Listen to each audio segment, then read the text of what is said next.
And just like that, her life was over. There was still so much she had left unfinished, and yet everything had to end right here. But who could have guessed that when she opened her eyes again, what met her gaze was somewhere else entirely. This was nothing like the hospital room from before. What on earth was going on? She was certain she had died, and yet the moment she opened her eyes, the hospital room had turned into a lavish, opulent bedroom. Before she could even collect herself, she noticed a man sitting at the edge of the bed. This face was almost impossibly handsome, but who on earth was he? Luna studied him carefully and asked, "May I ask who you are?" His eyes turned cold in an instant. Had she somehow angered him? Brent spoke coldly. "You despise me that much? Enough to forget my face entirely?" With that, he tossed out one more icy remark. "Stay in your room like a good girl and don't go stirring up unnecessary trouble. You really are a fake." With that, he turned and walked off without a backward glance, leaving Luna sitting on the bed, choking on rage. This man was so handsome, yet his personality was this unbearable. She hadn't even recovered when the maid Diana rushed in, calling her "my lady" the moment she opened her mouth. Luna was utterly bewildered. "My lady?" Looking at the face reflected in the mirror, she froze on the spot. This wasn't her own face at all. She forced herself to stay calm. The urgent matter now was figuring out exactly what was going on. Hesitantly, she asked Diana, "What was my name again?" Diana looked at her with a bewildered expression. "You are Lady Luna von Richard, my lady." Richard? Why did that name sound so familiar? Luna suddenly realized with a jolt. Wasn't this the world of that romance novel?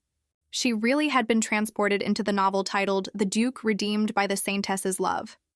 The male lead of the story was named Kai, and his fate was tragic beyond words. Adopted yet forced to grow up in isolation and neglect. Everyone could guess how it ended. Grown up, Kai became a cold-blooded demon. Anything he deemed useless, he ruthlessly destroyed down to the roots. Later, he fell in love with the Saintess, but she had never once had room for him in her heart. In the end, Kai killed the Saintess with his own hands, then took his own life as well. If the plot hadn't changed, her current role was the wicked stepmother who constantly abused the boy. But that wasn't even the worst part. Luna suddenly realized a horrifying truth. In the original story, this stepmother was the very person who died at Kai's hands. If the plot kept unfolding this way, sooner or later she would be sent to her grave by her own precious son. How could she possibly sit still after learning that? Luna hurriedly called Diana back. "That man just now, who exactly was he?" Diana paused for a moment, then answered, "That was Lord Brent, your husband, my lady." Luna's heart skipped a beat, so it really was him. In the novel, Brent's death on the battlefield was the final straw that pushed Kai into complete darkness. If Brent was still alive right now, that meant there was still time to fix everything. Kai, at this point, must still be just a young child. If his fall to darkness stemmed from a lack of love, then this was simple enough. While the boy was still small, all she had to do was give him enough motherly love. Luna had already begun picturing the scene of Kai holding her hand and saying, "Dear mother, how could I ever bring myself to kill you?" And after that, the whole family living happily together, with nobody ending up in an early grave. No sooner thought than done. Luna slapped her thigh and decided she would go find the child and start building that bond right away. But the moment she tried to step off the bed, her whole body collapsed straight into Diana's arms. Her legs had gone completely limp, without an ounce of strength left in them.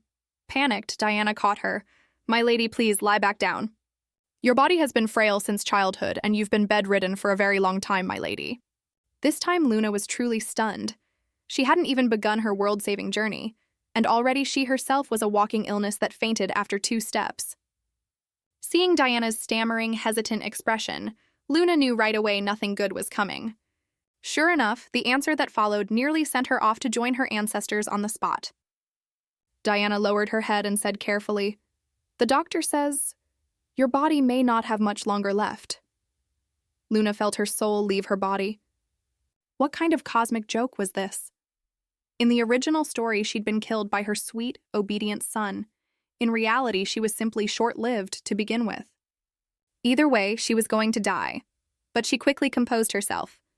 If there wasn't much time left, then all the more reason not to just sit and wait for it. She refused to die a second time carrying regrets. Luna gritted her teeth and forced herself upright, resolutely calling out to the still bewildered Diana. "Lead the way, I want to go see Kai right now." Having been given a second chance at life, Luna swore she would rewrite this ending no matter what.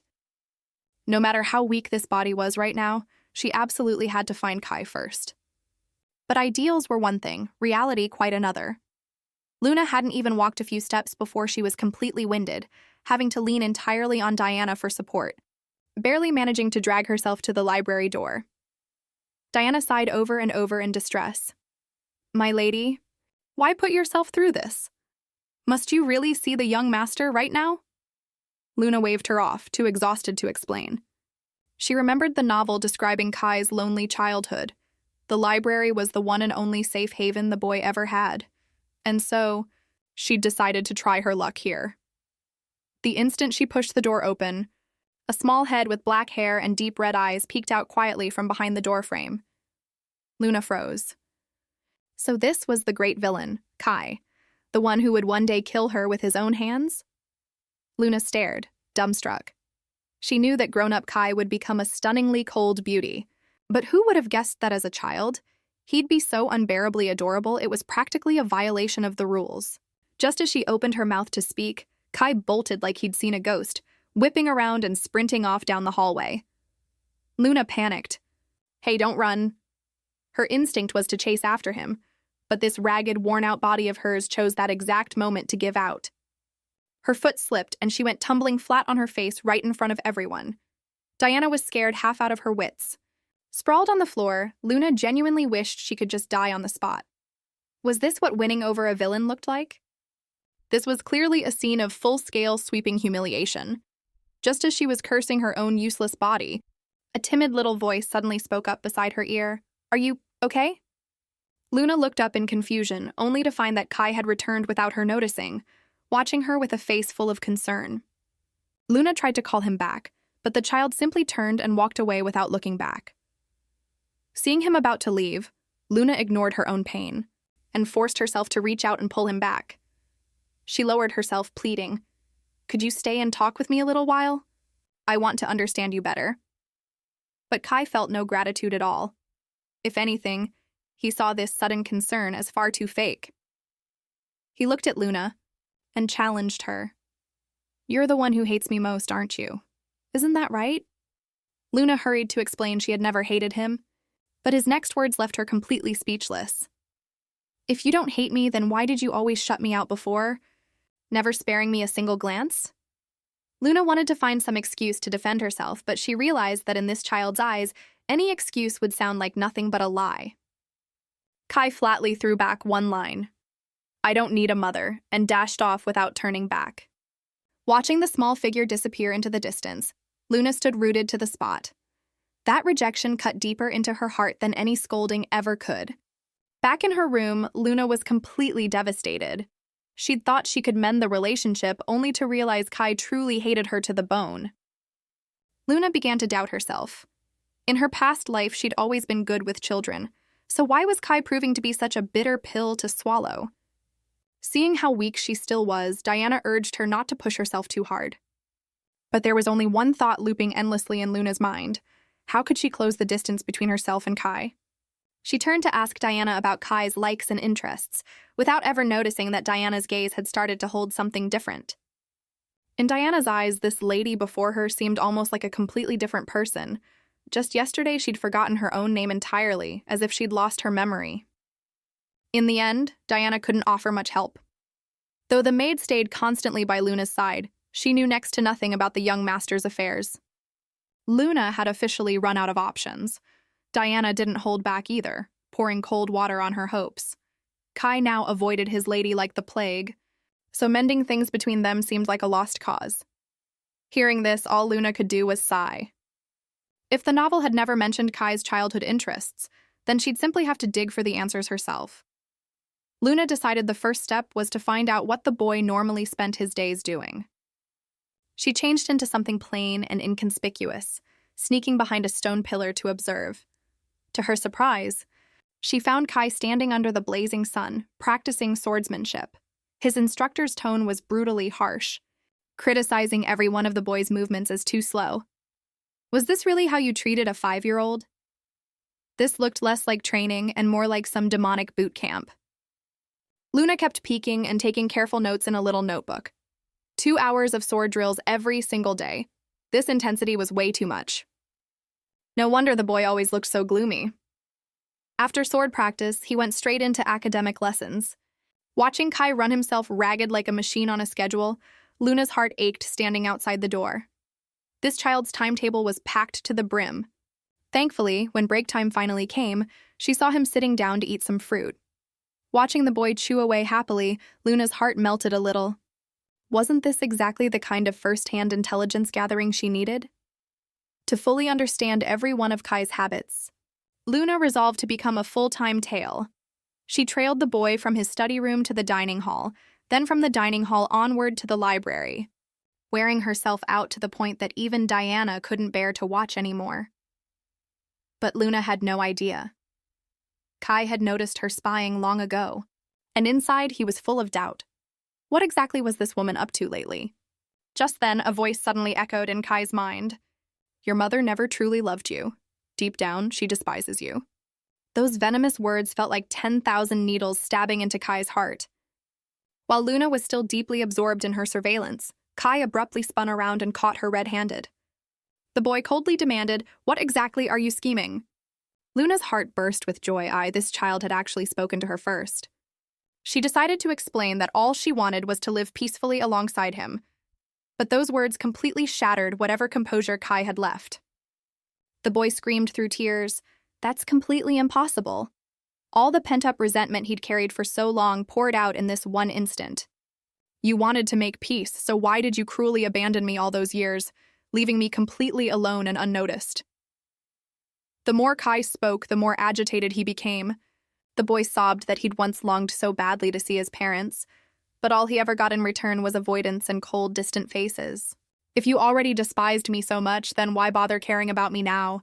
Hearing this, Luna's heart felt as if it had been crushed. Watching Kai on the verge of losing control completely, she couldn't just stand by any longer. She threw her walking cane aside without a second thought and rushed forward, pulling the wounded child into her arms. The sudden embrace made Kai's whole body go rigid. Luna gently whispered an apology into his ear, admitting that all the coldness before had been entirely her fault. Luna understood perfectly well.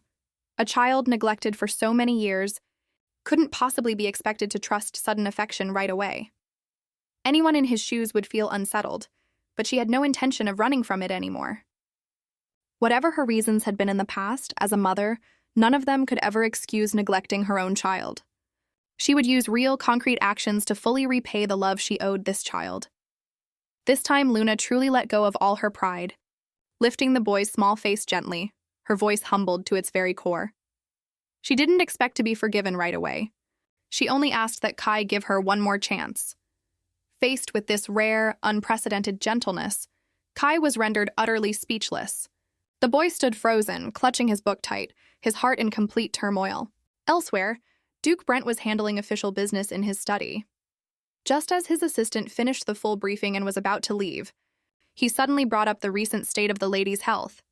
Hearing Luna's name, Brent's pen paused mid-stroke. Though he kept up an icy exterior on the outside, the concern hidden in his eyes was impossible to fully mask.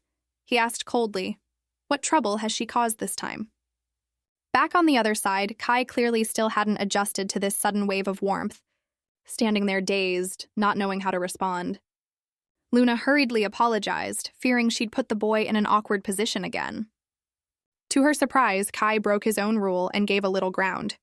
He said as long as they didn't have to be joined at the hip constantly, sparing a little time now and then wouldn't be impossible.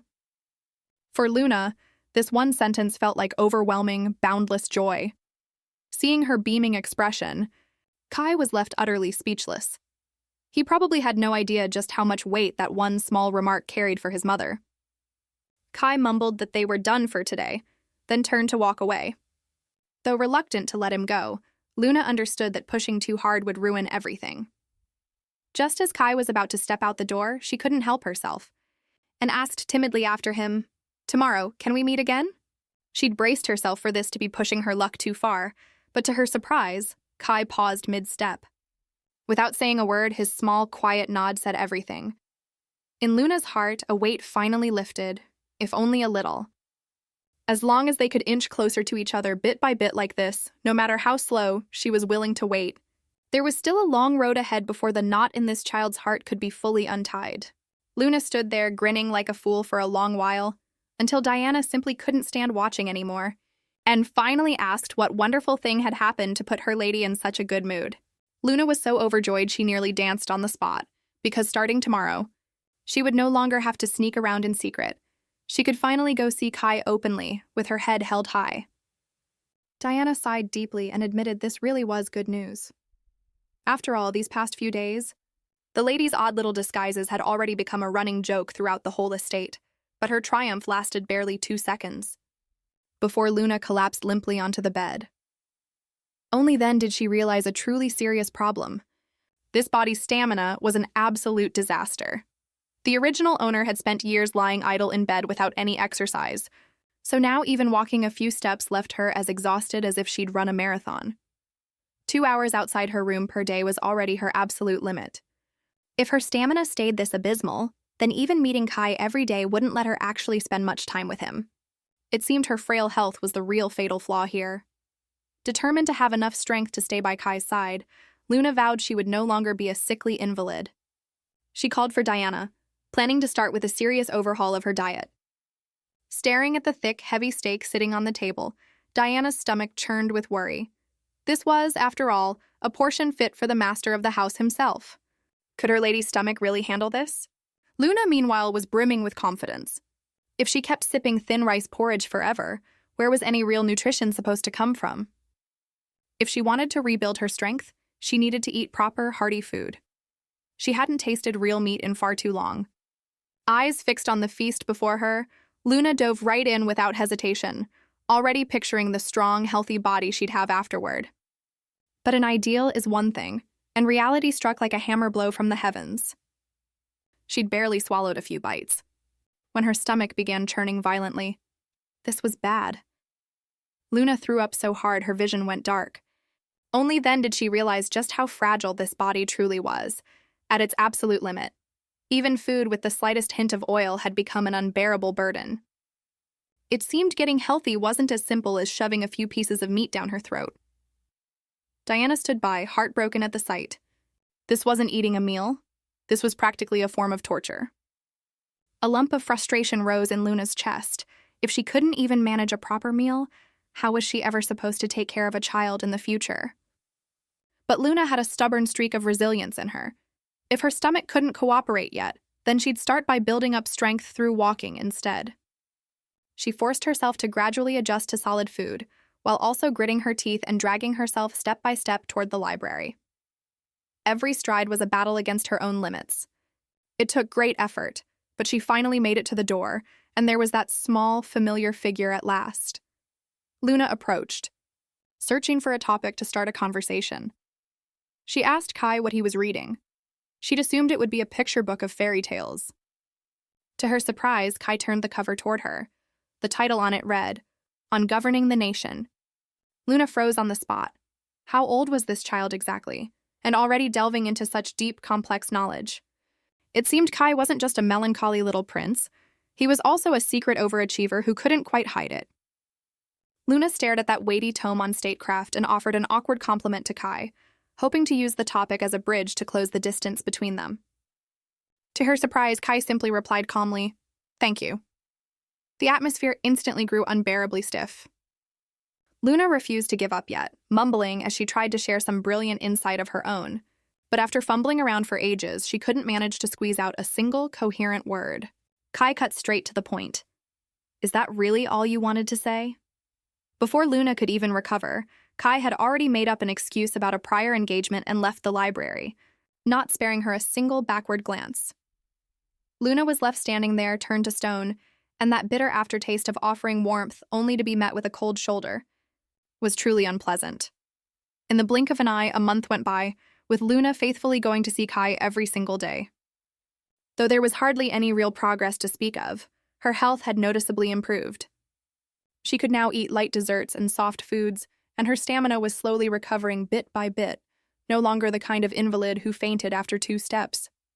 Though her health kept improving, Luna ran into a far more painful problem. Her relationship with Kai remained completely stuck in place, without a shred of progress. She even started wondering if she'd been pushing too hard, making the boy see her as a nuisance. Every conversation between them fell flat, mismatched line after mismatched line. Being a mother like this really did feel like a complete failure. But Luna's greatest strength was her sheer shamelessness. If once didn't work, then she'd try 100 more times. From then on, she showed up to greet him without fail, every single day. No matter where Kai went, he'd hear her cheerful voice calling out to him. And what came of it? Kai acted as if dodging a plague. The moment Luna showed her face, he'd instantly clutch his book and turn on his heel, not even sparing her a glance. It got to the point that even Diana couldn't bear to watch anymore, urging her lady to pull back a little. Chasing after him this shamelessly, the young master might just pack his bags and run away from home. Why did this mother-son relationship only grow more hopeless the harder she tried? Just as Luna stepped into the library, she spotted Kai's silhouette in the distance at a glance. Her mind was racing, trying to figure out the perfect way to strike up a conversation, when, at the crucial moment, her legs betrayed her again. Her foot slipped, her cane went flying, and this was mortifying beyond words. Luna froze in place, not daring to move. She was certain Kai would turn and walk away like always. But to her surprise, the boy actually rushed over, bent down, and picked up her cane for her. Handing it back to her, Kai asked quietly, "Are you hurt?" Was this really that same cold-faced son of hers? Wonders never cease. Flustered, she waved her hands, insisting she was fine, while inside 1,000 flowers were blooming in her heart. Before she could even fully recover, Kai reached his hand out on his own, saying he'd help her walk. In that moment, Luna felt that every bit of effort she'd poured in over the past month had been entirely worth it. It seemed that whatever this child refused to say out loud, deep down, he still cared about his mother after all. The fog around this mother-son bond was finally beginning to lift. Kai really had grown up. It wasn't just picking up the cane. Along the way, he even carefully held her hand, guiding Luna to sit properly in her chair. Such treatment left Luna practically glowing with joy, and even more unexpected still. Once seated, Kai spoke up on his own. The boy gently asked, "What kind of books do you usually like to read?" This was truly the first time he'd ever broken the pattern. Luna was completely stunned. What an extravagant turn of events. First picking up her cane, then helping her walk, and now even starting a conversation on his own. A whole month of relentless effort had finally not gone to waste. She was so overwhelmed she nearly burst out laughing right there, and that uncontainable grin on her face made Kai turn to stare at her, confused. Worried he'd said something wrong, the boy searched her with puzzled eyes. Luna quickly reined in her emotions, apologizing over and over, and finally managed to steady herself. But the moment she went to answer, the topic of books set off her hopeless romantic brain, and there was no holding it back. She eagerly launched into an enthusiastic rant about how she was obsessed with the true love against all class barriers trope, especially those stories where a prince falls for a commoner girl. She said she read them like an addiction she couldn't shake. Kai sat beside her, awkward and silent, and the atmosphere plummeted instantly. It was then that Luna suddenly realized gossiping about cheap romance plots with a young boy was frankly ridiculous. She quickly turned red and apologized, but to her surprise, Kai wasn't angry at all. He mumbled quietly, head down. "It's not that I'm not interested. I just don't know how to respond to something like that." In that moment, it finally clicked for Luna. This child's coldness over the past month hadn't been about hating her at all. It had simply been because he was far too shy. She slowed her pace of speech, gently and skillfully steering the conversation toward Kai himself. She asked him what kind of stories he liked reading most when he wasn't studying. Kai hesitated for a long while before finally working up the courage to answer. He said what he liked most were stories about swordsmen. This was truly the first time the boy had ever shared a personal interest on his own. The moment Luna heard it, she perked right up and leaned in eagerly, asking which swordsman exactly had captured the young master's heart so completely. This performance of eager enthusiasm had to be played through fully and convincingly. The instant a favorite story came up, Kai lit up completely. He flipped open the illustrations in his book, excitedly recounting how the swordsman had tamed a giant dragon and then stood alone against the forces of darkness. Luna listened raptly beside him, gasping with delight at all the right moments. It seemed that with the right topic, the distance between mother and son wasn't so impossibly far after all. The more Kai talked, the more excited he got, even swinging his tiny fist in the air and declaring he'd definitely become a swordsman like that himself one day. This was the first time Luna had ever seen this child smile so brilliantly. She silently vowed to herself that no matter how hard the road ahead, she would never let this kind, gentle child stumble into that dark abyss. But just as the mood reached its warmest, Kai's smile suddenly vanished, as if someone had cut the power. The boy stammered wordlessly, his whole body frozen stiff, unable to move an inch. Before Luna could even register what was happening, a chilling, oppressive pressure hit her from behind. She spun around at once, and her whole body turned to stone too. Brent was standing right there behind her, those cold, blood-red eyes fixed intently on mother and son. Brent Richard, the current head of the ducal house, and also Kai's adoptive father. According to the original plot, he was a man consumed entirely by work, his mind occupied by nothing but war and official duties. What was this coldest of cold-blooded men doing showing up here of all places? Brent said flatly, "Why are you here?" Luna froze for a moment, even doubting her own ears. Was she seriously not even allowed to visit this place? The moment Brent opened his mouth, it was already sharp with irritation, warning Luna not to bother herself with pointless matters. This time Luna choked with frustration. This man clearly had too much free time on his hands, and it made him spiteful. He'd barely shown his face, and already he was nitpicking everything.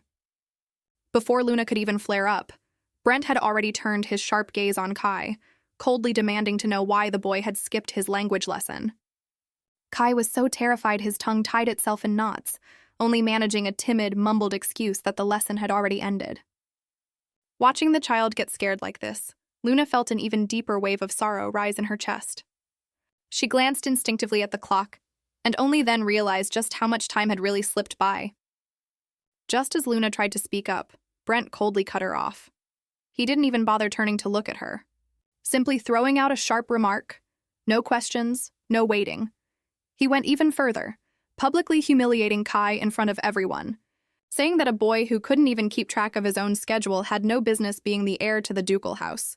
Those words cut straight into anyone listening. Luna truly couldn't stand it anymore. She wanted to stop Brent, to tell him he was going too far. But Kai had already been scared out of his wits, hurriedly stammering out an apology, before turning and running off. Watching the child flee, Luna's heart ached in a way words couldn't capture. This resentment she absolutely could not swallow today. Luna, for once, was truly reckless. She called out Brent's name directly, demanding to know exactly what he wanted. This caught the arrogant man completely off guard. Before Brent could even work himself into a rage, Luna's words came firing out like a barrage. She said Kai was only 5 years old, or couldn't a father show a bit of gentleness? Besides, not keeping track of the schedule was partly her own fault too. The more she spoke, the more worked up she got, even starting to lecture Brent on how to be a father. She told him to listen to his child's heart more, instead of always wearing that icy expression. Brent sighed after hearing this. Deep down, Luna herself felt a flicker of guilt, and cautiously asked if he had anything to say. To her surprise, Brent sneered, asking whether Luna thought he wasn't fit to be a father. Though Luna didn't dare respond out loud, inside she was already shouting, "Yes, exactly, I'm talking about you." Brent, meanwhile, felt genuinely wronged.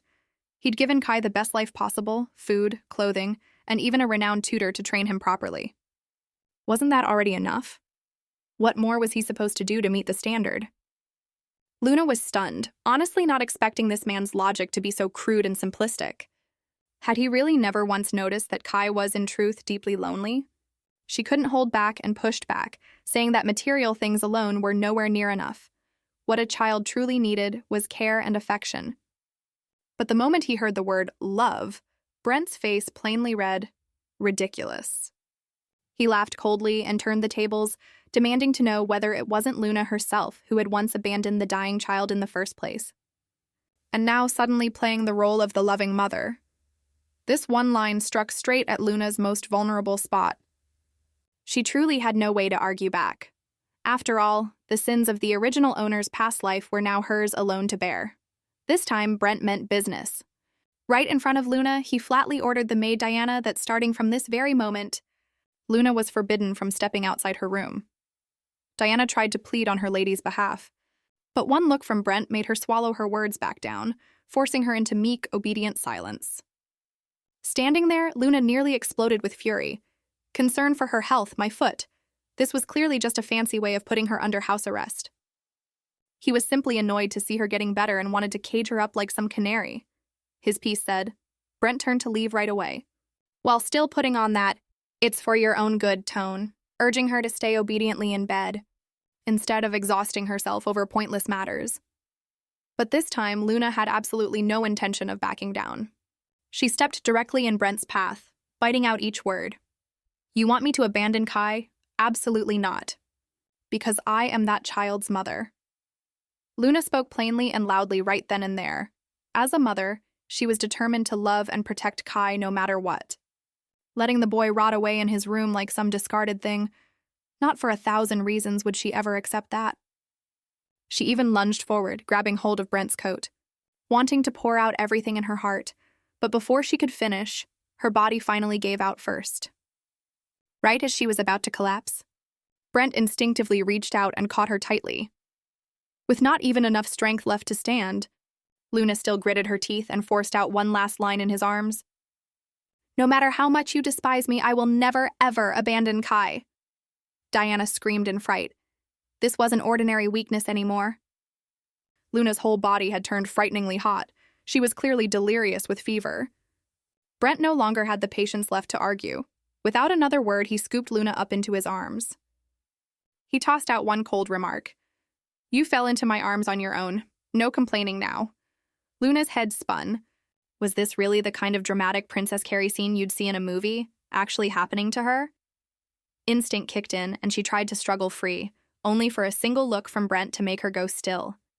He strode forward with long, purposeful steps toward the bedroom, not once looking back as he ordered Diana to fetch the doctor immediately. Luna still tried to insist she was fine, but Brent flatly refused to listen, and simply, domineeringly ordered her to lie still and stay tucked in under the blanket. This much-talked-about marriage had turned into a wellspring of endless trouble. Brent, in his wildest dreams, could never have imagined it.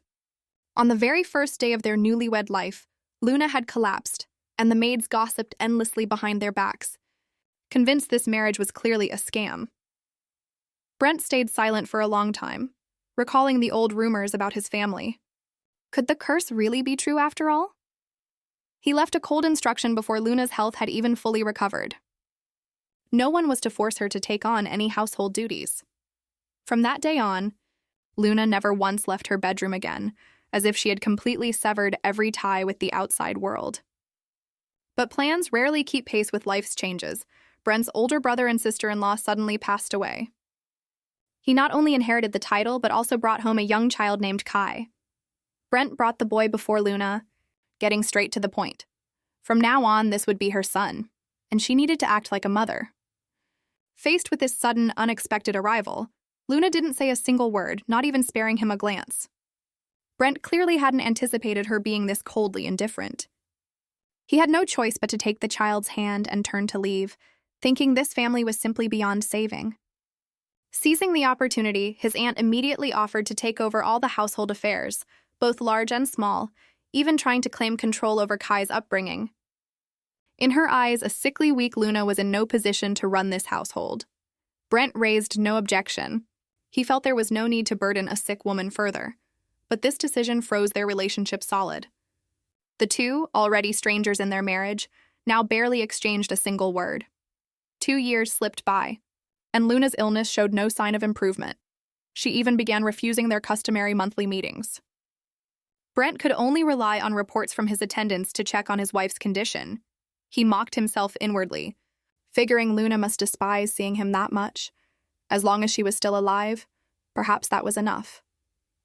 Brent had once assumed this cold, distant marriage would simply go on forever, and as long as her health held, he'd told himself that wasn't such a bad thing. But over this past month, Luna had become oddly different. almost like an entirely new person. Just now, Brent had pulled her straight into his arms. The sudden intimacy left Luna flustered and panicked, and she'd softly begged him to put her down. Brent's mind was crammed full of question marks. What on earth was going on with her? As he laid her back down on the bed, even something as small as tucking in the blanket, Luna insisted on doing it herself, as if terrified of any contact with him. Watching his wife suddenly turn so distant and awkward before his eyes, Brent could only sigh helplessly. His voice turned cold, reminding Luna to face reality. In her current condition, exhausted after just a few sentences, what did she really think she could accomplish?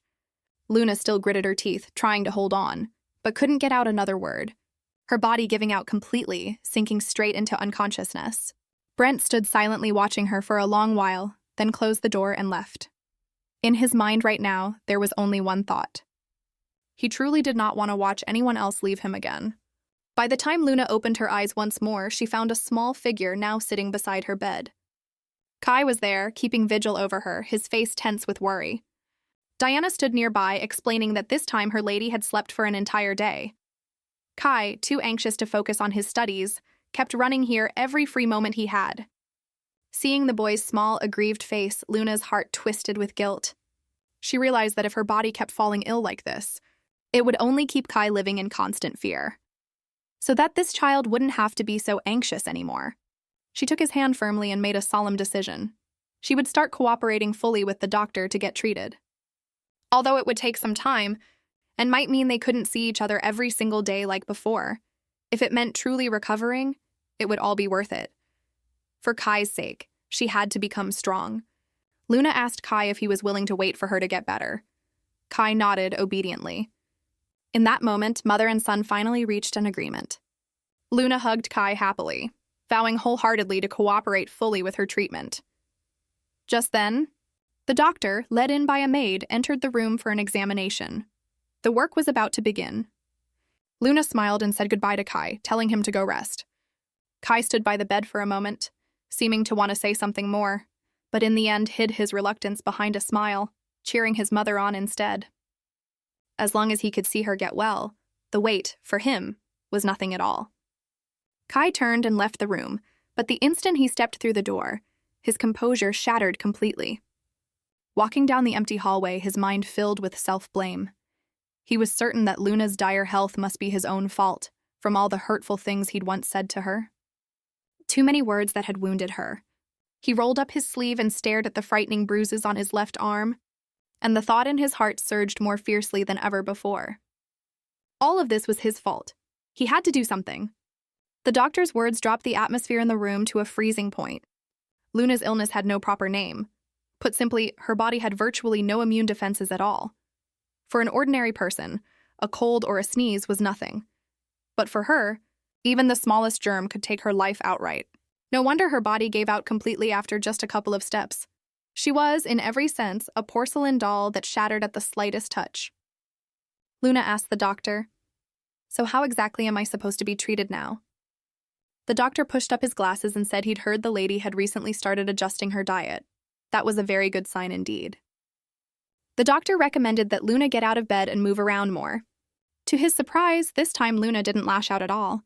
Instead, she smiled and thanked him, saying she truly couldn't just lie there forever. This single sentence completely shattered the doctor's composure. He burst into tears right on the spot, exclaiming over and over that the lady had finally changed. He never imagined she'd actually agree to cooperate with treatment. After all, Luna had once been the very picture of a stubborn, impossible patient. Anyone who urged her to see a doctor got snapped at instantly. She'd kept the word annoyed plastered on her face all day, forcing everyone to keep their distance. Looking back on those days, the maids used to whisper behind her back, saying she clearly couldn't survive without someone's care, and yet she still selfishly wished for death, treating everyone's devotion as if it meant nothing at all. Luna turned to Diana and said something remarkably tender. From now on, she said, Diana alone would be enough to attend her. Because Diana was the only one who never made her feel burdened. Hearing this, Diana's heart was a tangle of conflicting emotions. Only now did she understand. The reason Luna had never let the other maids come near was because she had already seen through their true colors long ago. Back then, Luna had locked herself away, refusing to eat, her body growing weaker by the day. Diana had witnessed it all, worried sick, yet powerless to help. But look at things now. Luna wasn't just eating properly. She was even taking the initiative to discuss her recovery with the doctor. This level of cooperation genuinely made Diana wonder if her lady had been swapped out for someone else entirely. The doctor kept warning her repeatedly, saying she could only exert herself a little each day. And Luna, to everyone's surprise, obediently nodded along. If this had happened before, it would have been unthinkable. Watching Luna, now so full of life, Diana silently vowed to herself that no matter what happened in the future, she would risk everything to protect this lady. Luna, brimming with energy now, even declared loudly that she wanted to give her full effort toward a full recovery. This, ironically, alarmed the doctor, who quickly tried to hold her back, fearing that too much excitement might make her collapse all over again. Half a month passed in the blink of an eye, and Luna finally managed, leaning on her cane, to step out of that stifling bedroom and make her way to the garden she hadn't visited in so long. As she walked a full loop around the garden on her own strength, the sheer joy of that rebirth radiated from her entire being. Though a few steps still left her exhausted, Luna's current state was worlds apart from where she'd been just 2 weeks earlier. She'd even started planning ahead. Next time, she'd throw the cane away and walk on her own. Diana, listening beside her, was scared out of her wits, quietly reminding her that this would directly violate Brent's confinement order. If he found out, there would be serious trouble. Luna, on the other hand, stayed remarkably calm, promptly using the doctor as her shield. After all, the doctor himself had said walking outside more would do her good. Surely that cold-blooded man wouldn't dare ignore even the doctor's advice. Just as the two of them were resting in the garden pavilion, Diana pulled out an unexpected surprise, a reply letter that young Master Kai had just sent. The speed of this response left Luna almost unable to believe it. Looking at the familiar handwriting on the page, Luna felt this was worth more to her than any miracle medicine. Just knowing Kai was still waiting for her gave her the strength to push a little harder. For that child's sake, she was determined to fully recover. Another week passed and Luna's health kept improving. She could now complete her full rehabilitation routine without so much as flinching. Even Diana couldn't help but praise how astonishingly fast her progress had been. But Luna herself couldn't feel happy at all, because Kai's letters, which used to arrive punctually every single day, had gone completely silent for an entire week now. Diana, too, sensed something was off. They'd been in constant contact before, so why had it suddenly gone dead quiet like this? Could something have happened to the boy? The more Luna thought about it, the more restless she became. Since her strength had recovered quite a bit by now, rather than sitting here guessing endlessly, she might as well act. She pushed herself up from the table and decided to go to Kai's room herself to see what was going on. This would be the first time Luna had ever gone to his door on her own initiative. Her heart pounded with both nerves and anticipation, imagining how the child might react to seeing her. But the maid guarding the door acted as if she'd seen a ghost, shrieking that Luna absolutely could not go inside. Luna gently tried to negotiate, saying she only wanted to see Kai for a moment. Even if he was busy studying and couldn't be disturbed, she'd be content just watching from a distance outside the door. But the maid's attitude remained oddly rigid, even flatly ordering her away, insisting Luna return to her own room no matter what. This kind of unyielding, ironclad refusal was, frankly, far too abnormal. Luna sensed that whatever was inside that room, it was hiding some kind of secret. In the middle of this tense standoff, Diana suddenly screamed in horror beside her. The door was thrown open, and the tragic scene revealed left Luna feeling as though she'd been struck by lightning. Kai lay collapsed helplessly on the floor, not even a shred of strength left to lift himself up. A woman in the room stood gripping a whip tightly in her hand, every word out of her mouth dripping with venom. She cursed at Kai, calling him a failure who would never amount to anything for the rest of his life. Her face twisted with cruelty as she raised the whip high, her mouth never once stopping its stream of curses, sickening to witness. Luna stared, frozen at the scene before her. Never in her wildest dreams had she imagined that, somewhere out of her sight, Kai had been forced to live through this hell on earth all along. As this heart-wrenching scene continued to unfold, Odell sneered at Kai. "Let's take a little break here, shall we?" Faced with this woman, Kai dared not even breathe too hard, and could do nothing but obey. His hands shaking so badly he dropped the teacup, shattering it to pieces. Odell's expression instantly darkened, and she snapped coldly, "Even a tiny little thing like this you can't manage. An absolute disgrace to nobility." Just as the whip in Odell's hand was about to come down, her mouth still dripping with venom. "How much longer do you plan to stay useless?" Right at that razor's edge moment, Luna rushed forward, shielding Kai with her body, shouting furiously, "Stop right there! Put that whip down this instant!" "What gives you the right to do such a thing?" But Odell didn't lower her arm at all, instead sneering back at her mockingly. "Long time no see. And you dare speak to an elder in that tone of voice?" Looking at the domineering woman before her, Luna suddenly felt something was off. There was no such character in the novel at all. Just then, a memory that wasn't her own surged into her mind like a tide. In that memory, Odell had been trampling on Luna as she lay collapsed on the ground, spewing every cruel curse imaginable. She'd mocked Brent for choosing the wrong bride, and cursed Luna for being on the verge of death anyway, unworthy of ever being called a noblewoman. Only now did Luna fully wake up to the truth. This so-called aunt had been savagely tormenting the original owner all along. Seeing Luna stay silent, Odell pressed further, demanding, "You've always been too scared to do anything but hide in your room. Where did you suddenly find the nerve to meddle in other people's business today?" Old grudges piled on new ones. This time, Luna refused to hold back any longer. Odell showed not a shred of remorse, and instead argued back righteously, "I'm the one carrying out a duchess's responsibilities in your place. You ought to be thanking me." Luna pointed straight at the long whip, retorting, "Is this what you call helping, using this thing to beat a child?" Odell put on an air of wrongful accusation, turning instead to press the collapsed Kai. "I'm only doing this for your own good, aren't I?" Worn down by fear and constant pressure, Kai could only nod shakily in agreement, which only made Odell more smug. "If the child himself says so, what right do you have to interfere?" Watching Kai's utterly hopeless expression, the rage inside Luna erupted completely. Even if the child was too afraid to fight back, as his mother, she absolutely would not allow this violence to continue.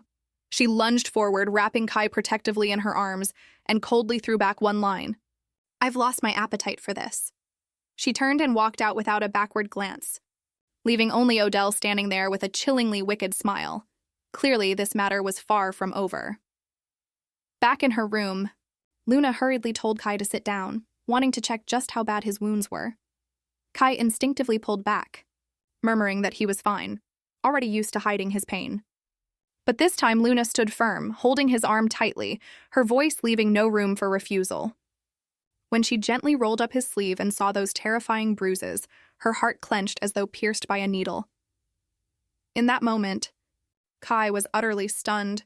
He had never imagined that one day someone would ache for him this deeply.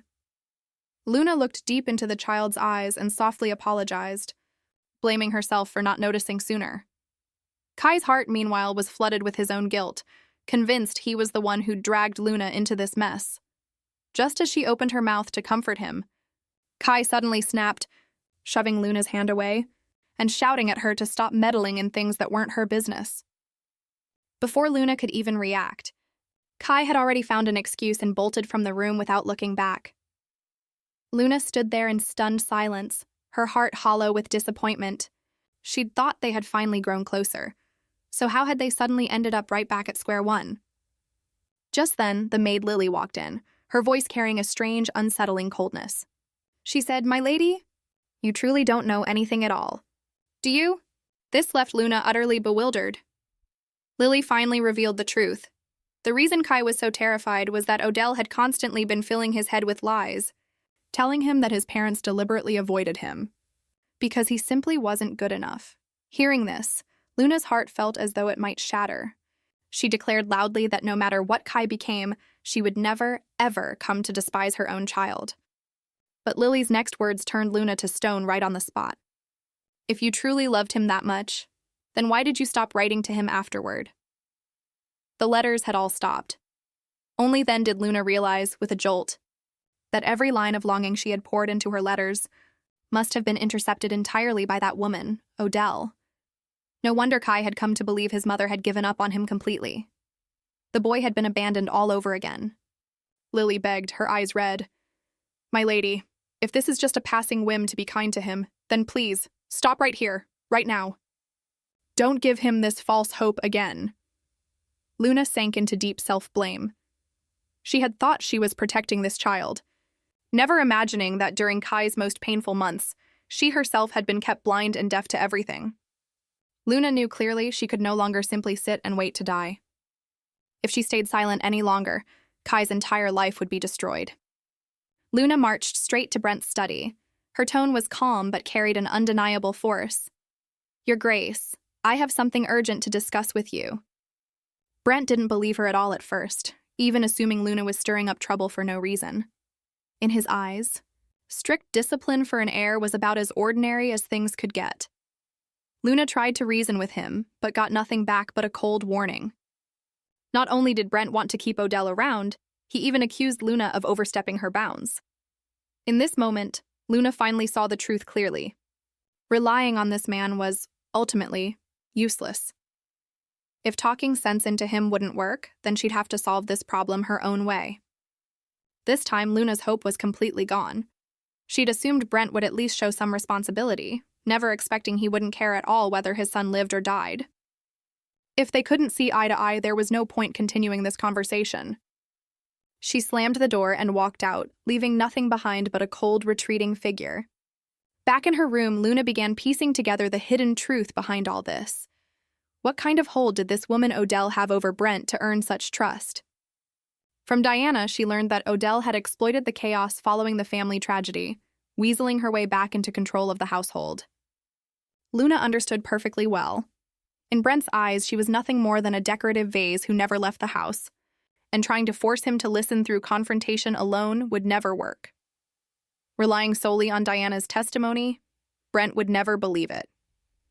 So she had no choice but to find a witness with more weight behind their word. She arranged a private meeting with the maid Lily, getting straight to the point about Kai's abuse, hoping Lily might speak up fairly on his behalf. But instead, the moment Lily heard this, she trembled with fear.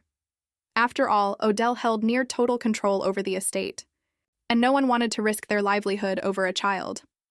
Lily stood to leave, but before going, left her with one piece of advice. Go investigate something called the Black Mask. This time, Luna truly hit a wall. She and Diana spent an entire day investigating without figuring out what this Black Mask actually was. So troubled by it, they could barely eat or sleep. Just as they were stuck without a single lead, the doctor arrived for her routine checkup. Seeing her troubled expression, he assumed she was feeling unwell again.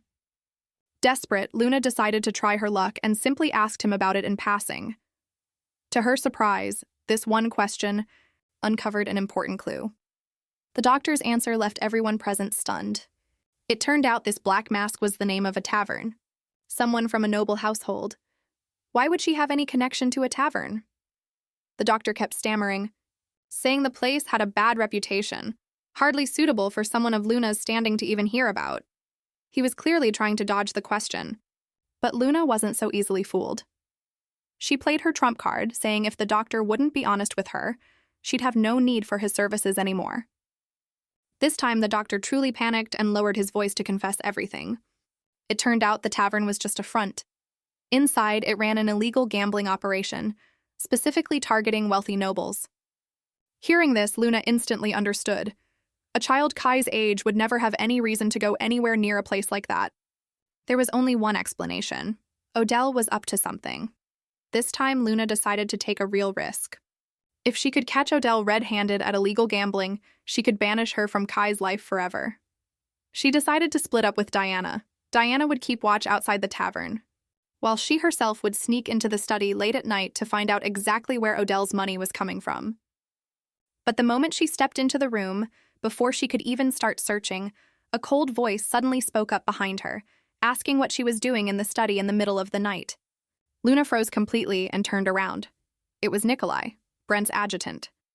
This time she'd truly been caught red-handed, but Luna reacted quickly enough, using her status as Duchess as a shield, claiming she simply wanted to learn how to manage the household accounts, and that was enough to get past Nikolai. Not only did she smoothly obtain the ledgers, she also managed to pry loose one key piece of information. It turned out the entire household budget had always been under Odell's sole control. Once Luna was back in her room, examining the ledgers carefully, she immediately spotted the flaw. The books looked clean on the surface, but the amount of money flowing through them was absurdly, disproportionately large. This wasn't ordinary household spending at all. It looked more like someone laundering money or covering up some massive hole. Just then, Diana returned from her scouting mission. The news she brought was a bombshell. Everything the doctor had said was true. That tavern wasn't just an underground casino. Odell herself was a regular there, and now there was solid proof. Even with this suspicious ledger in hand, Luna still lacked one decisive piece of evidence proving the Duke's household money had actually flowed into the gambling den. Once she pierced through this last thin barrier, Brent would absolutely explode with rage. And once that happened, Odell would never again have the chance to harm little Kai. Just as Luna was racking her brain over where to find a witness, an idea suddenly struck her. She had thought of the perfect candidate. Meanwhile, Odell had no idea death was already at her throat, still stumbling blindly toward her own downfall. Luna's plan to lure the snake out of its den worked beautifully. She deliberately had Diana spread a false rumor through the estate, claiming she'd found the secret ledger and was about to report it straight to the Duke. The instant Odell heard this, she nearly lost her mind with fear. Cursing Luna as a cursed, unlucky wretch, she rushed frantically back to the study to check. Finding the ledger sitting right where she'd left it, she finally breathed a sigh of relief. But before she could even celebrate, Luna had already brought people to block the doorway. It turned out the whole discovery had merely been a trap set by Luna herself. This time, Odell was truly stunned. She never could have imagined she'd end up personally handing over the most damning evidence right into Luna's hands. This time, with witnesses and evidence laid bare, let's see how she talked her way out of this. Luna got straight to the point, demanding to know if Odell had funneled the entire household's money into that illegal gambling den. This time, Odell's composure shattered completely. Far from showing an ounce of remorse, she lashed out like a cornered dog, snatching up her long whip and screaming furiously that she'd make Luna disappear. In that razor's edge moment, Brent suddenly appeared. He pulled Luna into his arms, asking in a low voice, "Are you hurt?" "No." Luna stared, transfixed, at Brent's arm, her voice starting to tremble. "But what about your wound?" Brent simply replied coldly, "This little scratch is nothing." Only now did Odell truly panic. She had never expected Brent to show up at this exact moment. Before she could react, a barrage of questions rained down on her. Brent's cold gaze fixed on the whip in her hand. He asked, "Odell, why did you want to hurt her?" Odell kept loudly protesting her innocence, accusing Luna of falsely branding her a thief, but Brent wasn't buying any of it. He stared fixedly at whatever she was hiding in her dress, his tone growing sharper by the second. "If you believe you've done nothing wrong, then hand over whatever it is you're hiding." Odell kept fighting recklessly, screaming for someone to let her go. But the ledger had already been seized, placed directly in Brent's hands. He flipped through a few pages and froze in shock. The rotten debts recorded there were enough to make anyone's blood run cold. I never imagined the family's money had been squandered away on gambling like this, and the sum involved was staggering. Seeing her scheme exposed, Odell turned around and bit back viciously. She pointed straight at Luna, screaming that Luna had framed her, even accusing Luna herself of being the one embezzling the funds. Brent completely ignored her deranged accusations, replying flatly, "I know exactly who is responsible for this." Just then, Nikolai pushed the door open. In his hand was fresh evidence, his tone unwavering. "There's more than just this. I have additional proof right here." This time, Odell had truly run out of road. Brent gestured toward Nikolai beside him and said, "This is my adjutant. You two must have crossed paths in the study before." Only now did Luna realize Nikolai had already had everything under careful watch this whole time. Brent explained further. Thanks to Nikolai's reports, he'd been able to quickly assess the whole situation and prepare his plan in advance. He'd already been planning to act for quite some time. Nikolai added, in fact, the Duke had begun investigating the embezzlement long ago. He simply hadn't had the time to act on it sooner. Brent sighed, explaining he'd been away stationed at the border and had no choice but to leave household affairs in Odell's hands. He never imagined she'd grow so brazen, turning the ducal estate into a tangled mess of corruption the moment its master was away. Everything finally made sense to Luna now. No wonder Odell had been so overbearing before. She'd simply been exploiting Brent's absence the whole time. Looking at the man before her, Luna finally felt far more at ease. Brent flipped through the ledgers one last time, his tone turning icy in a way that was almost unnerving. Now that I'm back, no one responsible for this filth will be able to escape. He wanted to launch a full-scale purge immediately. He casually mentioned the tavern called the Black Mask. Luna was genuinely stunned this time. She hadn't expected him to have uncovered even that particular detail. It seemed nothing, big or small, happened in this estate without Brent knowing about it. He turned to face Odell, his tone sharp as shattered ice. He said the evidence he had was already more than enough, and that he still hadn't settled the score over how Odell had been treating Kai all this time. This debt would be settled in full today. He waved his hand, ordering Odell taken away at once, handed over to those in charge of interrogation. By then, Odell had gone completely mad, still screaming curses and threats as she was dragged out. She thrashed and cursed the whole way, claiming Brent was good for nothing but swinging a sword. She spat venomous insults at Luna, too, saying a useless duke and a dying bride made for quite the fitting pair. Facing this frenzy of insults, Brent didn't even bother turning his head. He simply issued a cold, final warning, telling her not to think that once managing the household gave her the right to grow arrogant. This family had no need for liars, and even less need for petty, greedy schemers. Brent had no patience to wait even one more second, immediately ordering her removed from the estate. The guards didn't dare hesitate, hauling Odell straight out the door. Only then did Odell truly panic, sobbing and begging for forgiveness, promising she'd do anything as long as she wasn't cast out. But with the heavy slam of the door, her piercing screams were shut out entirely, and peace finally returned to the room. Brent let out a breath of relief and turned to look at Luna. The coldness in his eyes softened somewhat, replaced by a complicated emotion hard to name. Before Luna could even react, she heard this proud, arrogant man quietly say, "I'm sorry." It was Luna's turn to be stunned now, never expecting him to apologize on his own. Brent looked somewhat lost as he explained he genuinely hadn't known Odell had used the excuse of discipline to mistreat Kai so terribly. Luna stood there for a moment, feeling a strange, unfamiliar warmth growing steadily in her chest. Brent admitted that everything Luna had said before was true. Odell truly had been scheming behind his back.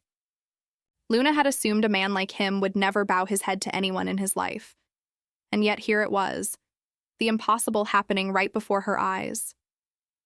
Looking at Brent's earnest expression, Luna hurried to apologize as well, saying she'd been too impulsive before and had said some harsh things she shouldn't have. But Brent shook his head, insisting the fault was his alone. Luna gazed at him for a long moment, murmuring quietly to herself. So this cold-as-ice man actually had a considerate side to him after all. Unable to help herself, she murmured softly, "He's really not as heartless as he seems." As luck would have it, this comment landed squarely in Brent's ears. Luna, terrified, turned pale and hurriedly waved her hands in denial. To cover her embarrassment, she pointed to the wound on Brent's back and abruptly changed the subject, insisting it needed to be treated right away. Brent still tried to insist he was fine, but this time Luna was utterly resolute, physically blocking his path. She said, if he was going to demand she take care of her health, he needed to set an example himself. This left Brent with nothing more to say, so he had no choice but to obediently go along with her arrangements. Seeing him give in, Luna brightened at once, and without wasting a moment, turned to fetch the bandaging supplies. But she'd barely taken a few steps when Brent's next action left her completely frozen. The man simply unbuttoned his shirt right on the spot without a word of warning. Luna stood rooted in shock, not daring to move an inch. As his jacket slipped off, revealing his bare torso, that firm, muscular body was covered in a terrifying web of scars. The sight alone was enough to make anyone's blood boil with anger. As Luna bandaged him up, she kept apologizing over and over. If she hadn't gone off to confront Odell, Brent wouldn't have been hurt at all. But Brent didn't seem to mind, simply calling it a minor wound. Looking at the countless old scars crisscrossing his back, Luna silently wondered just how many times he must have fallen and risen again on the battlefield to end up marked like this. Brent calmly said he'd stopped feeling the pain long ago. Then suddenly, he apologized, saying it was only now that he'd realized Odell had been mistreating Kai all along. and he regretted realizing it far too late. Luna quickly told him not to dwell on it anymore. After all, in the end, it was Brent himself who had saved her. But then she abruptly steered the conversation, bringing up the neglected child once more. She insisted that Brent finally face Kai properly and stop avoiding him any longer. Brent's face turned puzzled again, believing that giving the child good food, nice clothes, and a skilled tutor was already enough. What more was there to face? This time, Luna truly grew anxious. Providing material things alone was only the bare minimum expected of a parent. Nowhere close to what could be called real love. Brent muttered the word care under his breath, repeating it slowly. Luna nodded quickly in confirmation. It seemed he wasn't entirely a lost cause after all. At least he was familiar with the concept. What Kai needed most right now was his father's attention. Luna suggested that he try to remember, back when he was a child himself, what had his own parents done that had made him happy. If he simply followed those same memories, the distance between him and his son would gradually close. Brent sank into deep thought, quietly murmuring about happy memories from his own childhood. Perhaps out of a sense of guilt, this time he didn't push back at all, instead considering it with genuine seriousness. Watching him, Luna felt that things had finally taken a turn for the better. Luna called Kai to her side and told him that the cruel woman Odell would never come back again, and that she'd find him a new tutor. But Kai's first reaction was to doubt himself. He asked quietly if it was because he was too useless that the woman had been sent away. Luna's heart clenched, and she hurried to reassure him this was in no way his fault. Looking at this child, so achingly mature for his age, she could no longer hold back and blurted out an apology. She admitted that before she had been too selfish, so focused on mending their relationship that she'd completely overlooked all the pain he'd had to endure, carrying so much on his own. This wasn't Kai's fault at all. It was because she herself had failed as a mother. Hearing this, Kai stood there frozen, never in his wildest dreams expecting his mother to take on all the blame herself. Luna gently took Kai's hand, telling him he was an incredibly good-hearted child, and that she truly wanted to understand him better. To make up for her past shortcomings, Luna told Kai he could ask for anything he wanted, and as long as it was within her power, she would give it everything she had. After all, from this moment on, she was officially his real mother. Hearing this, Kai lowered his head, holding back for a long while without managing to say a single word, while Luna kept guessing quietly to herself. Children, after all, probably just wanted a little candy, or maybe a bedtime story. But to everyone's surprise, after holding it in for so long, Kai finally blurted out a question. Could he call her mother from now on? This small, humble wish left Luna utterly stunned. Seeing her not respond for so long, Kai grew anxious at once, asking timidly if that meant it wasn't allowed. He even began to wonder if perhaps since he wasn't her real son, he simply didn't have the right to call her that. Hearing this, Luna panicked and quickly explained she wasn't upset in the slightest, quite the opposite. She was simply too overwhelmed with happiness to respond right away. She could hardly believe it, asking him again if he truly, genuinely wanted her to be his mother. Finally, Kai gathered all his courage and spoke his heart aloud. He wanted Luna to be his real mother, and he never wanted them to be apart again. Luna wrapped him in a tight hug, promising over and over. In that moment, every wall between them completely vanished. But this warm moment didn't last very long, before Nikolai suddenly burst through the door. In his hand was a letter. Sent, he said, from the Duke himself. Luna tore it open. It read only a single short line. I'll be waiting in the dining hall tonight. Luna froze, half mistaking it for a declaration of war. Brent sat upright at his desk, an expression of utmost seriousness, waving a writing brush before him. Nikolai quickly explained, My lady, this is an invitation from the master of the house to join him for dinner. When dinner time came, Kai said excitedly, Mother, this is the first time I'll officially be dining with you. It seemed this child had truly been looking forward to this day for a long time. Nikolai came in to let them know Brent would be running a little late, and told them to start without him. Luna didn't stand on ceremony, sitting Kai down to begin the meal. But no sooner had they taken a sip of soup than both of them froze in surprise. The flavor was almost unbelievably delicious. The more Luna ate, the more she sensed something was off. The seasoning matched her taste perfectly, Even the size of the meat pieces was cut exactly to her liking. Could all of this possibly have been arranged by that man himself? She glanced at Diana standing nearby. Had Brent really gone to the trouble of secretly learning her preferences? Who would have guessed this ice-cold man had such a thoughtful, meticulous side to him? Just then, Kai suddenly spoke up. "Mother, being able to eat with you like this makes me really happy." A confession this heartfelt was almost too much to bear. Luna reached out and pulled her son into a tight hug. This child was practically melting her heart on the spot. While mother and son were laughing together, the great doors suddenly swung open. Brent walked in, his expression icy as ever. Luna quickly explained that they had started eating early only because he'd told them to. Brent said nothing more, simply taking his seat at the head of the table. But the moment he sat down, the temperature in the room instantly dropped below zero. Just moments ago, the room had been filled with laughter. Now you could hear a pin drop. Brent stared straight at Kai and asked, "Why aren't you eating?" Kai froze stiff with fright, his hand slipping, sending his spoon clattering to the floor. This time the atmosphere grew genuinely unbearable. Brent coldly tossed out one line, "Eat your food properly." These words frightened Kai so badly he mumbled an apology, not even daring to lift his head. Luna quickly stepped in to smooth things over, saying it was only natural for the child to be a little tense during their very first meal together. Brent said nothing more, simply lowering his head and eating his own portion in silence. Watching this tense standoff between father and son, Luna grew quietly worried. If this relationship never improved, how were they supposed to live like this going forward? As the meal was drawing to a close, Luna cautiously asked, why had he suddenly thought to organize a family dinner today? Brent set down his utensils and looked straight at Luna. "Wasn't it you who said the child needed to make up lost memories with his parents?"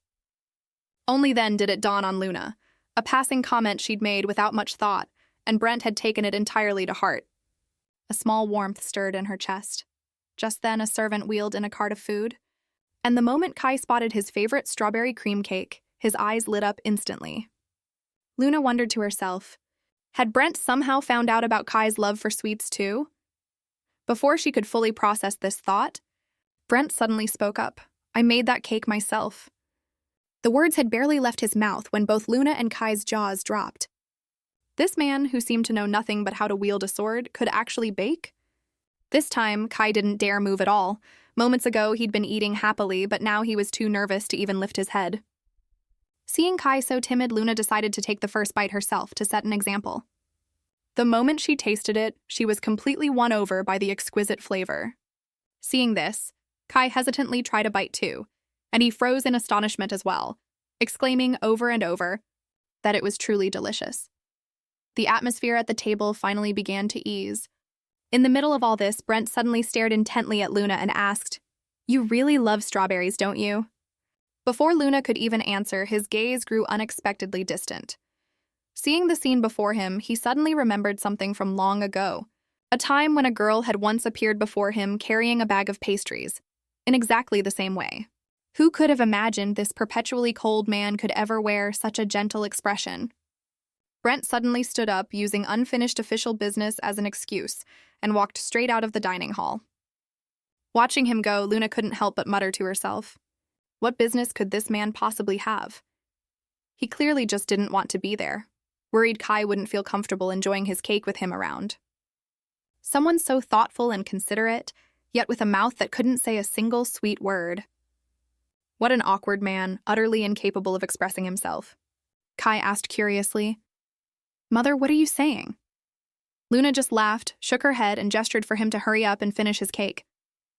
A noble woman sat hidden away in a dim, shadowy room, her eyes fixed intently on the secret letter in her hands. She could never have dreamed that the one who should have vanished long ago clung to life this stubbornly, still alive and well in this world.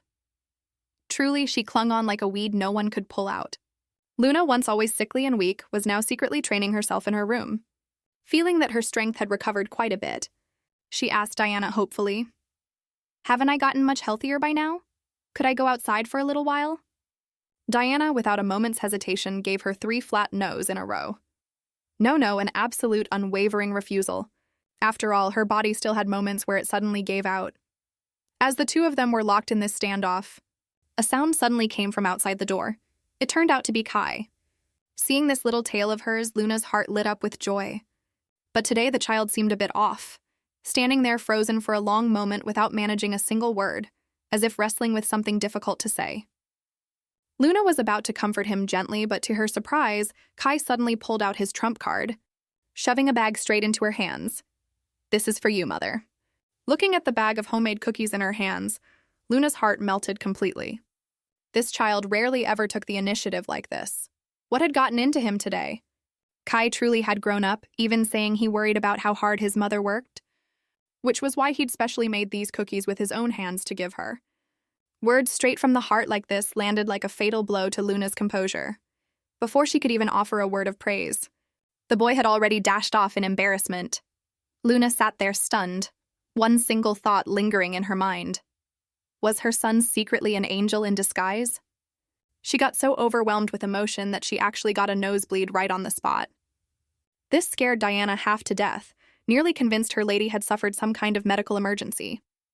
After Luna had finished changing her clothes, she sat munching the cookies, sighing in admiration. The taste was honestly even better than any high-end bakery.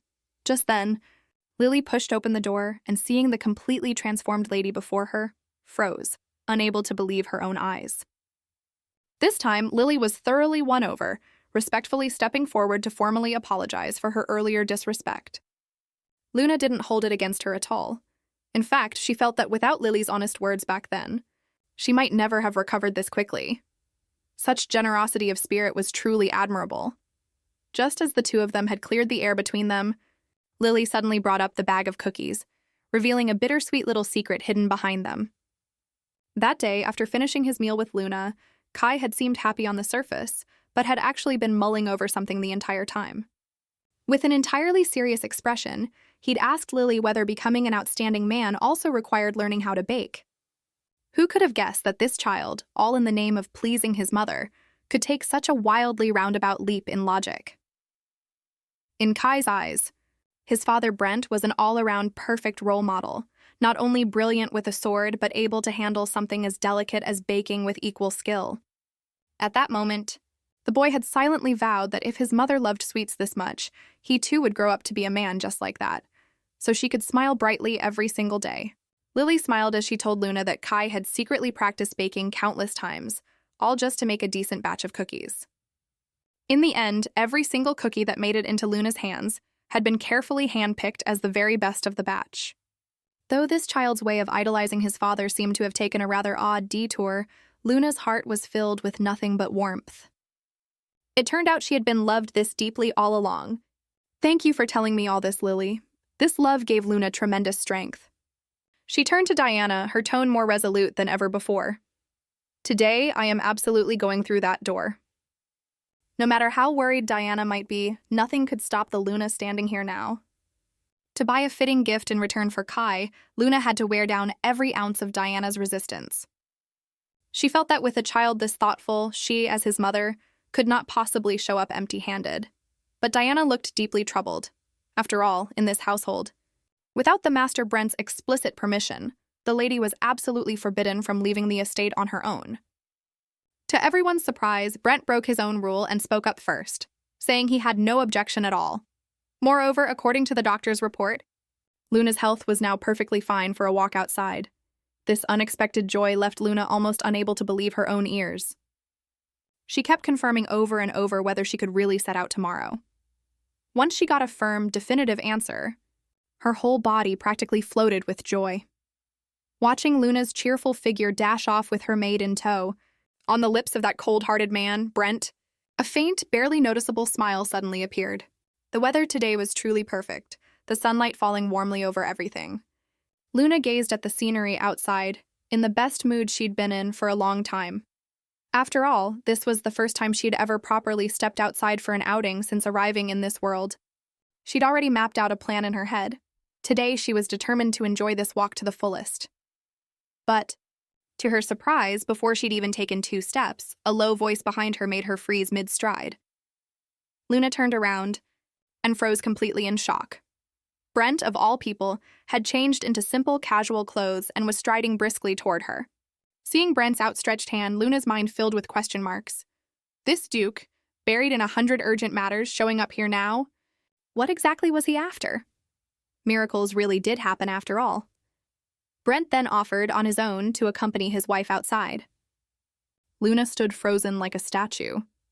This man, normally so busy she barely ever saw a shadow of him, why the sudden change of heart today?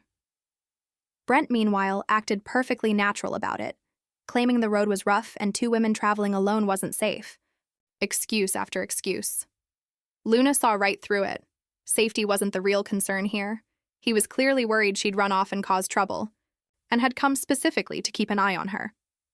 Though she politely tried to decline, judging by his resolve, there was no way she was shaking him off today. Sure enough, the thing she feared most came true. Just as Luna tried stubbornly to walk on ahead, her foot slipped, nearly sending her tumbling to the ground. Luckily, Brent's reflexes were quick, and he caught her firmly, steadying her at once. His look clearly saying, "See, I told you. You can't manage on your own." This left Luna with nothing to say, forced to accept her fate obediently, completely at this man's mercy. Just when she thought that was already enough of an ordeal, the moment she stepped onto the carriage, another familiar face appeared at the door. Nikolai, apparently, had tagged along too, using the excuse of ensuring her ladyship's safety. This little outing's entourage kept growing bigger by the second. Luna could only laugh through gritted teeth. This wasn't a stroll through the market. It was practically a full-scale escort operation. But once the carriage started rolling, and the scenery began passing by, all her frustration melted away instantly. After all, she'd spent most of her life bedridden. This was the first time she'd ever gotten to truly see this world with her own eyes. Brent casually asked if this was really her first time leaving the house. Luna nodded, admitting that before, even getting out of bed had been a struggle. Her answer instantly froze the atmosphere in the carriage into something painfully awkward. Thankfully, Nikolai reacted quickly, steering the conversation toward more practical matters, asking what kind of gift they were planning to get for Kai. That finally broke through the suffocating silence. When it came to choosing a gift for Kai, Luna's mind went completely blank. To her surprise, Brent suggested browsing a bookstore. This time, it was Luna's turn to be shocked. This man, always as cold as a block of ice, actually knew that his own son loved spending time in libraries, and since the Duke himself had spoken up, naturally they had to go to the very best shop. This bookstore was absurdly massive, packed with books from floor to ceiling. Luna's eyes swam, unable to decide which book to choose. Brent suddenly walked over and casually tossed her an enormous book. It was as thick and heavy as a brick. Luna stared at it, dumbstruck. A book this heavy, could Kai even lift it? This man's taste really was as dark as ever. Looking at the essentials of territorial management Brent had chosen, Luna nearly fainted on the spot. What kind of household gives a child a book like this? She quickly waved her hands, refusing outright. If this ended up as the actual gift, Kai's entire childhood would be ruined beyond repair. Luna felt sure the boy would much rather have thrilling tales of knightly adventures instead. But after flipping through options for what felt like ages, she started to second-guess herself. What if he already had it at home? Buying a duplicate would just be embarrassing. While she hesitated, Luna's eyes suddenly landed on the shelf beside her, and her whole body froze as if struck by lightning. Wasn't this the sequel to that romance novel she'd been following for so long? The last volume had ended right at the most dramatic cliffhanger. She'd been longing for this new release day and night, and here it was, right in front of her. Reading the syrupy declarations of love inside, Luna got so absorbed she completely forgot her surroundings. Brent, standing beside her, suddenly threw out a comment. "A man like that, at a glance, looks completely frivolous. And you actually like that type?" This blunt little review nearly stopped Luna's romantic heart cold. Hearing her beloved male lead insulted, Luna raised her voice, jumping to his defense, insisting that deep devotion sometimes required difficult choices. This over-the-top defense left even Brent standing there dumbfounded. He gave a cold huff, his eyes filled with disdain, looking at her exactly the way one might look at some strange, bizarre creature. Under his intense stare, Luna grew visibly uncomfortable, thinking to herself that the generation gap between them was just too wide, and decided to put the book down for now, planning to sneak back and buy it later when no one was around. But just as she was about to let go of it, Brent suddenly reached out and snatched the romance novel from her hands. Before Luna could even react, she heard him say flatly, "You want this book, don't you?" Luna could only nod, embarrassed. What followed next was Brent tossed the book straight to the store clerk, ordering it charged without so much as a backward glance, and told Luna to just wait outside. This move played out exactly like some domineering hero straight out of a novel. Luna stood there stunned, needing a good while to recover. Just moments ago, he'd been sneering at it, and now he was buying it for her without a second thought. This man's mind really was harder to read than any romance novel plot. After spending the entire day searching, Luna still went home empty-handed. She helplessly complained to Nikolai, saying choosing a gift for Kai was proving far too difficult. It seemed today would have to end without success, but Nikolai just smiled in response. Even though they hadn't found a gift, the Duke had seemed unusually cheerful today. Hearing this, Luna went completely blank. All she could picture was Brent's usual icy, expressionless face. That keep your distance kind of demeanor. And that was supposed to be called cheerful? Nikolai added, sharp and pointed. In truth, the Duke deeply treasures every moment he gets to spend with you, my lady. What's more, to be able to accompany you today, he'd had to work himself to the bone just to carve out this bit of free time. Luna's gaze followed the figure of that cold, distant man walking toward them from a distance, carrying his book, and her heart tangled up in confusion. So this man who seemed clueless about romance had actually been quietly sacrificing behind the scenes all along. Nikolai laughed bitterly and said, just to be free to escort her today, he'd worked himself to exhaustion through the entire night before. Luna genuinely couldn't believe it. Had he really stayed up all night? What followed was even harder to believe. Nikolai recounted that he'd once offered to personally accompany Luna himself, and someone had instantly flown into a jealous rage. Refusing to listen to any reasoning, he'd insisted on staying up all night to clear his entire workload, deaf to anyone trying to stop him. Only now did Luna realize this man had gone to such reckless lengths purely out of jealousy. Luna was still wondering whether he'd really wanted to come out this badly. As it turned out, Brent cut Nikolai off directly, not letting him say another word, coldly urging everyone to get moving. In the carriage, Diana was asking about the plans ahead. Just as Luna opened her mouth to speak, her stomach betrayed her with a loud growl. The atmosphere froze instantly, and Luna wished desperately for a hole to crawl into. This was mortifying beyond words. Brent, on the other hand, remained perfectly composed, calmly suggesting they get something to eat before continuing on to buy Kai's gift. Luna, red-faced, mumbled her agreement. It seemed there was no avoiding this meal now. At a glance, Luna instantly recognized the place. Wasn't this the famously hard-to-book restaurant Diana had once mentioned? Getting to dine somewhere like this instantly lifted Luna's spirits, filling her with joy. She was even planning to buy some sweets to bring home for Kai, but the moment she stepped through the door, she froze. The counter was lined with exquisitely crafted cakes, and yet there wasn't a single other customer in the entire place. Wasn't this supposed to be the legendary, hugely popular bakery? Why was it this deserted? Brent replied calmly, "No need to worry. No one else would be coming today. It was just the two of them here." Only then did Luna realize this man had rented out the entire shop just so they could eat here in peace. Brent acted as if this were the most natural thing in the world, saying too many people made too much noise, and a quiet space was simply better. Faced with a menu overflowing with options, Luna's head started spinning again. Everything looked delicious, so how was she supposed to choose? Sitting across from her, Brent, seeing her agonize like this, delivered another line straight out of a domineering hero novel. "Stop choosing. Just bring us one of everything on the menu." Luna quickly waved him off, refusing. Ordering that much, how would they ever finish it all? Besides, the process of choosing was half the fun. They could leave the rest for next time. At the words "next time," Brent went momentarily still, his usually icy expression softening in an instant. He quietly repeated those two words to himself. Clearly, this offhand little promise had put him in an unusually good mood. Luna, still not quite catching up, could only watch his strange behavior, murmuring quietly to herself. Did he really like this particular shop that much? The desserts here really were incredible. Luna ate with a face full of pure satisfaction.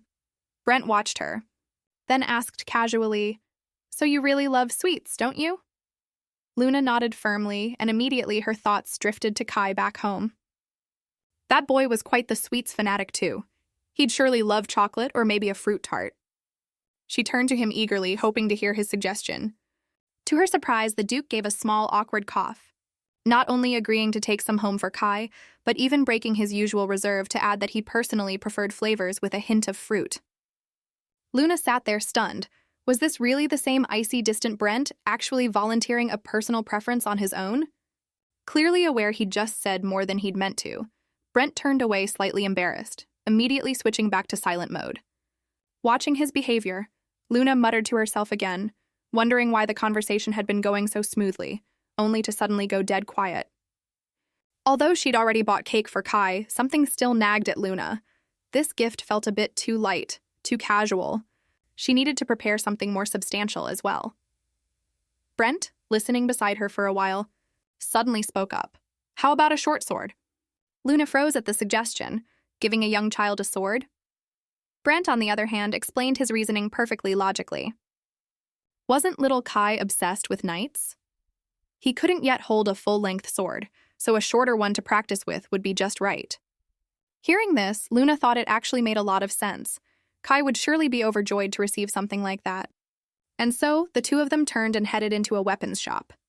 Looking at the cold steel weapons lining every wall, Luna started to have doubts again.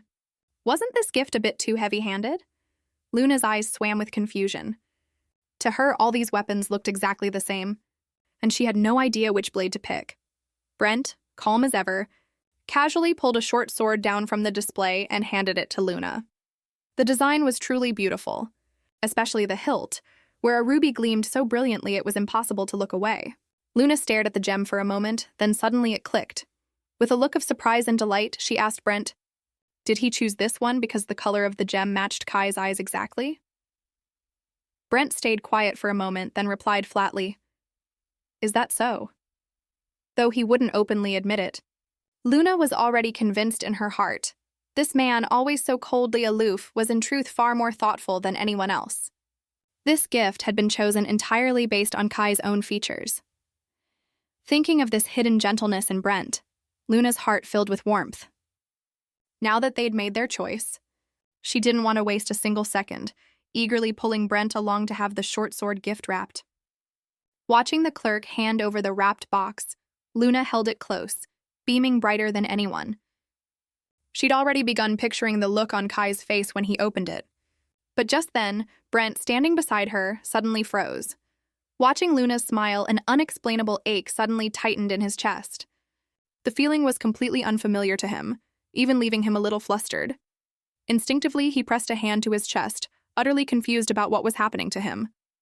Could this possibly be that legendary feeling, a heart skipping a beat? For the first time giving a gift, Luna was so nervous she could barely walk straight. After all, first impressions mattered most. What if something went wrong? Diana, standing nearby, offered a scheme, suggesting Luna just find some casual excuse to hand it over. But once they reached the door, Luna still hadn't quite steeled herself. Right at that moment, Kai suddenly pushed the door open and stepped out. There was no escaping now.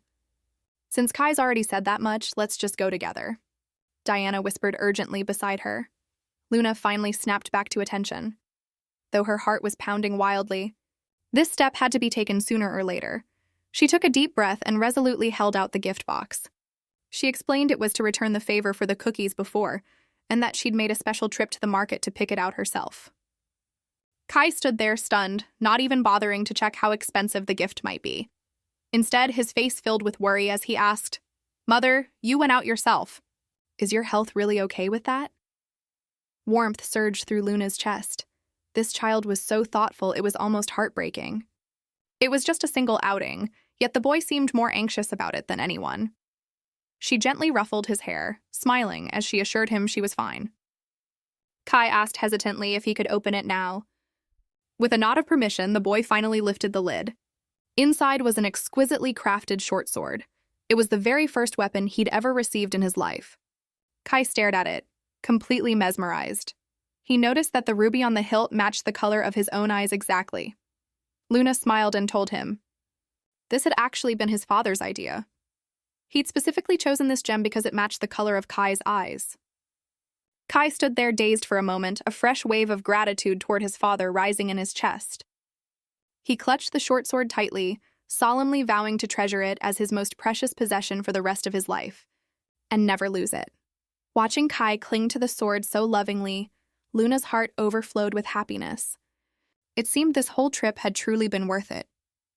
As mother and son shared this tender moment, a knock suddenly came from outside the door. Brent himself had come to find them. Standing in the doorway, Brent watched the warm scene inside. Whatever he'd meant to say caught in his throat. It took him a long while to finally manage. "Is now a good time to talk?" He held out a letter, its wax seal gleaming brightly. Luna tore it open and read, her whole body freezing. It was an invitation from the royal family. What's more, it specifically demanded their entire family attend. Unless there was a legitimate reason, no one was permitted to be absent.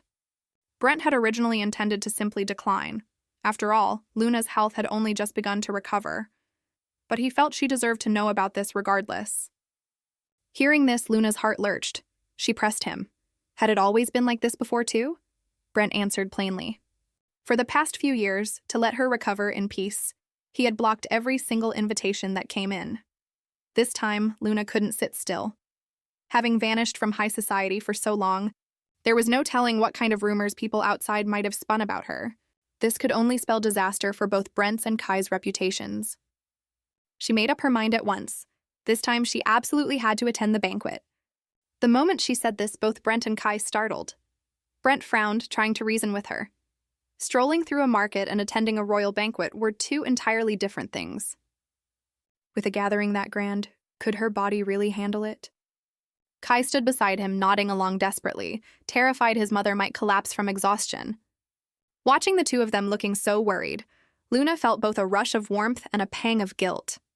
She felt like she had become a burden to this family. But this time her resolve was unshakable. She reminded them that yesterday's outing had gone perfectly fine, and she refused to hold everyone back any longer. She even resorted to pleading with them.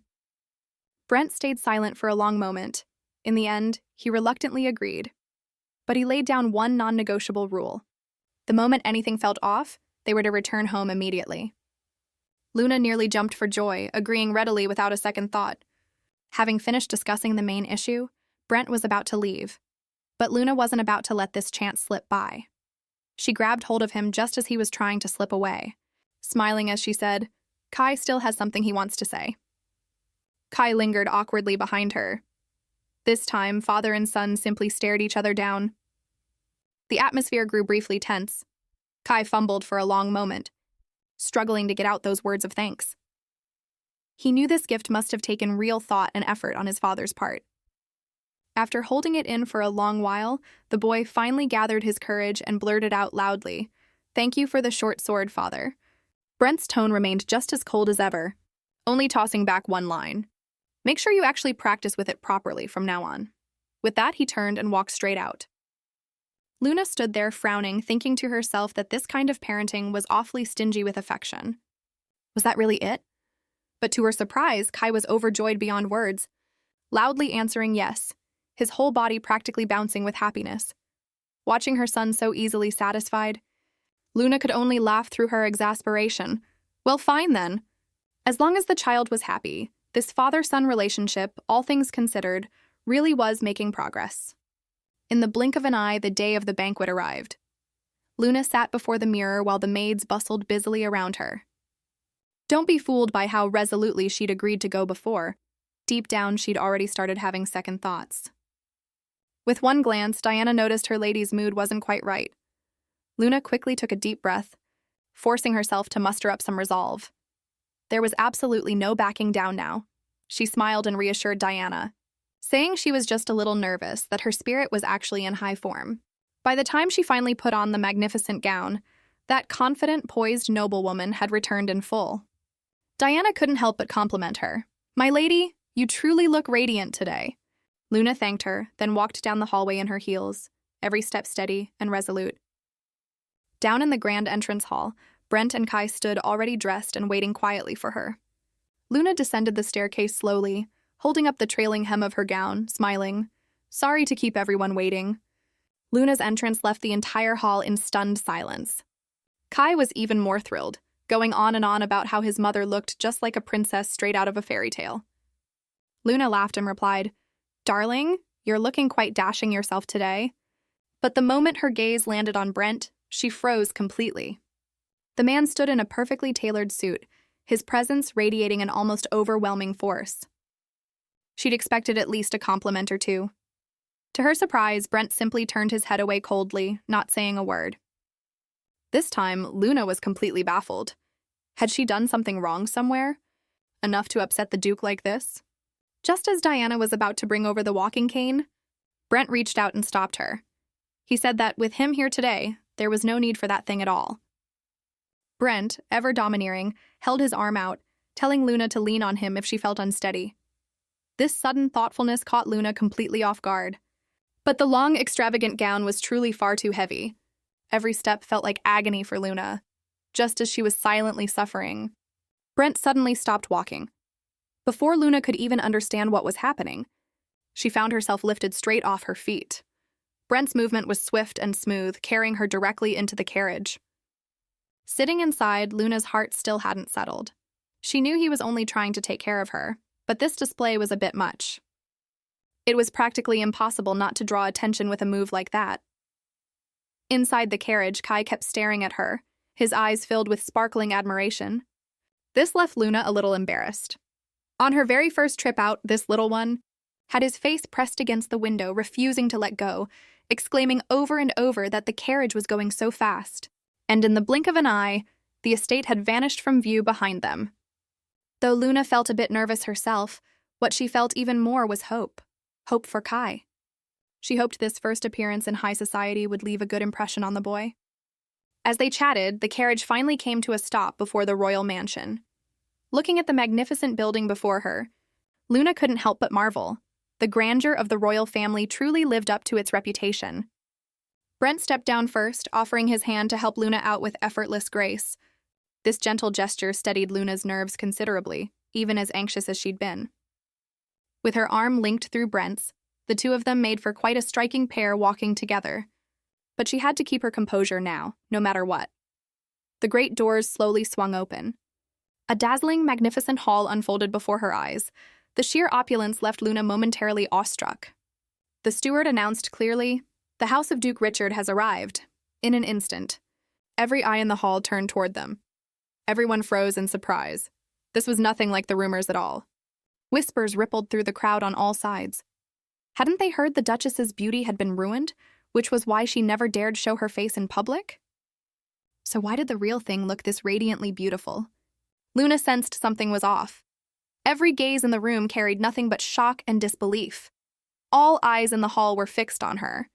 The feeling of being scrutinized like this left her unsettled. Had those ugly rumors really spread this far through high society? What worried Luna most was Kai. She feared these malicious rumors might end up hurting him. But glancing back, she saw the little troublemaker couldn't care less what the adults were thinking. His eyes were completely fixed on the dessert table. A table piled high with cakes and candy. For a boy his age, it was simply the greatest temptation imaginable. Seeing this, Luna smiled and told him to go enjoy himself if he wanted to. Watching Kai's cheerful little figure dash off, Luna let out a quiet sigh of relief. Now the real socializing was about to begin. People were already eagerly gathering around them. Brent was surrounded by a crowd of nobles, packed in as tight as sardines. Everyone fawned over him, praising his illustrious military achievements. Luna stood beside him, watching, deeply aware of just how much power and influence this duke truly commanded. Just then, the conversation suddenly turned to Luna. A noble approached, offering a glass of wine, showering her with endless compliments about her beauty. This sudden burst of attention caught Luna somewhat off guard. Though a little uneasy inside, Luna knew perfectly well that this was the perfect opportunity to personally shatter those unflattering rumors. She forced herself to maintain an elegant composure, politely responding to his flattery. But this man had clearly overstepped his bounds. Not only did he make suggestive remarks, but even had the audacity to take hold of Luna's hand. This level of intimacy went far beyond any social boundary. Luna froze in alarm, unsure how to free herself. Suddenly, a hand shot out, cutting sharply between the two of them. Brent's gaze turned instantly, icily cold. He stared straight at the man before him, his tone carrying an undeniable authority. "Since I am here, there's no need for anyone else to concern themselves." It was, unmistakably, a blatant declaration of ownership. Before the crowd could even react, Brent had already pulled Luna away from them, without so much as a backward glance. Luna stumbled along, pulled by his grip, completely unable to comprehend how this ordinarily ice-cold man could suddenly become so forceful. Brent seized the moment to pull her into his arms, issuing a low, resolute order. "From now on, you are not to leave my side, not even a single step." Looking at Brent's stern profile, Luna froze. Was all of this really nothing more than an act? Brent kept holding Luna close, acting as if the crowded room around them didn't exist. Their closeness so intense it made her heart race wildly out of rhythm. Luna even began to feel a strange illusion, as if the distance between them was slowly dissolving. This scene sent every noble in the hall into a buzz of whispers. Everyone leaned in, murmuring to each other, none of them expecting this couple, long rumored to have a strained marriage, to be this intimate. Meanwhile, in a dark corner, a pair of eyes filled with resentment stayed fixed on Luna. It was time to teach her a lesson she'd never forget. The grand affair everyone had anticipated finally arrived. The king and queen personally presided over the banquet, and the atmosphere of the entire hall surged instantly. Luna stood beneath the dais, quietly observing. So these were the two people who held the highest power in the land. Before she could gather her thoughts, Brent had already led her forward. He bowed politely, formally introducing her. "This is my wife." Facing such important figures for the first time, Luna conducted herself with perfect composure. The king smiled and made polite conversation. "I hear you've been bedridden all this time. It's wonderful to finally see you here." Then, he shifted his tone, subtly probing about Brent's demeanor at home. Everyone assumed Brent's quiet, reserved nature must make life difficult for his wife. Luna smiled. In her heart, Brent had long since stopped being the cold man he'd once seemed. Over the course of their marriage, she had come to sense more and more of the gentleness hidden beneath his icy exterior. Seeing the two of them so evidently in love, the king couldn't resist teasing them a little. With such a beautiful duchess, he said, Brent must worry endlessly. After all, plenty of men at tonight's party had barely taken their eyes off her. The king continued teasing, saying he never would have guessed a man with Brent's temperament could turn into such a devoted, wife-doting husband after marriage. The remark landed close enough to home that even Brent had to compose himself. Just as the mood was at its most relaxed, the king suddenly brought up his own son.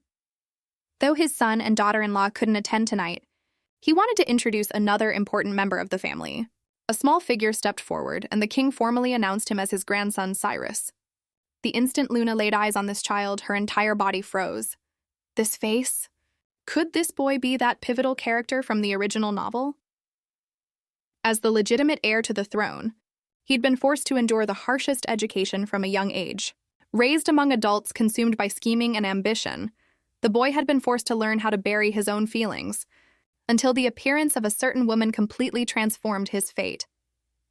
She was the saintess. Only she had ever truly seen through to the depths of Cyrus's suffering. In the original story, the two of them should have been an enviable, radiant pair, a match made in heaven.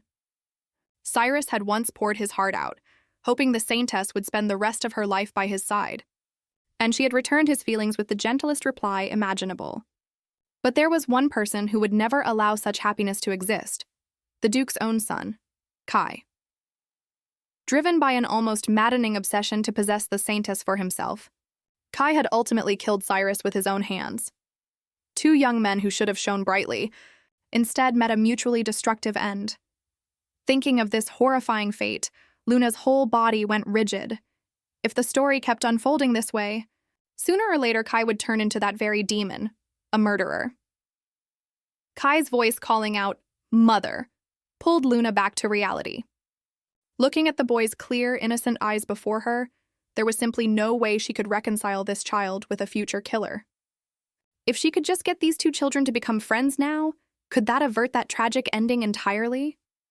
Luna silently prayed, determined to change everything in time. Just then, the king himself stepped closer, suggesting the two boys, being close in age, should spend more time together.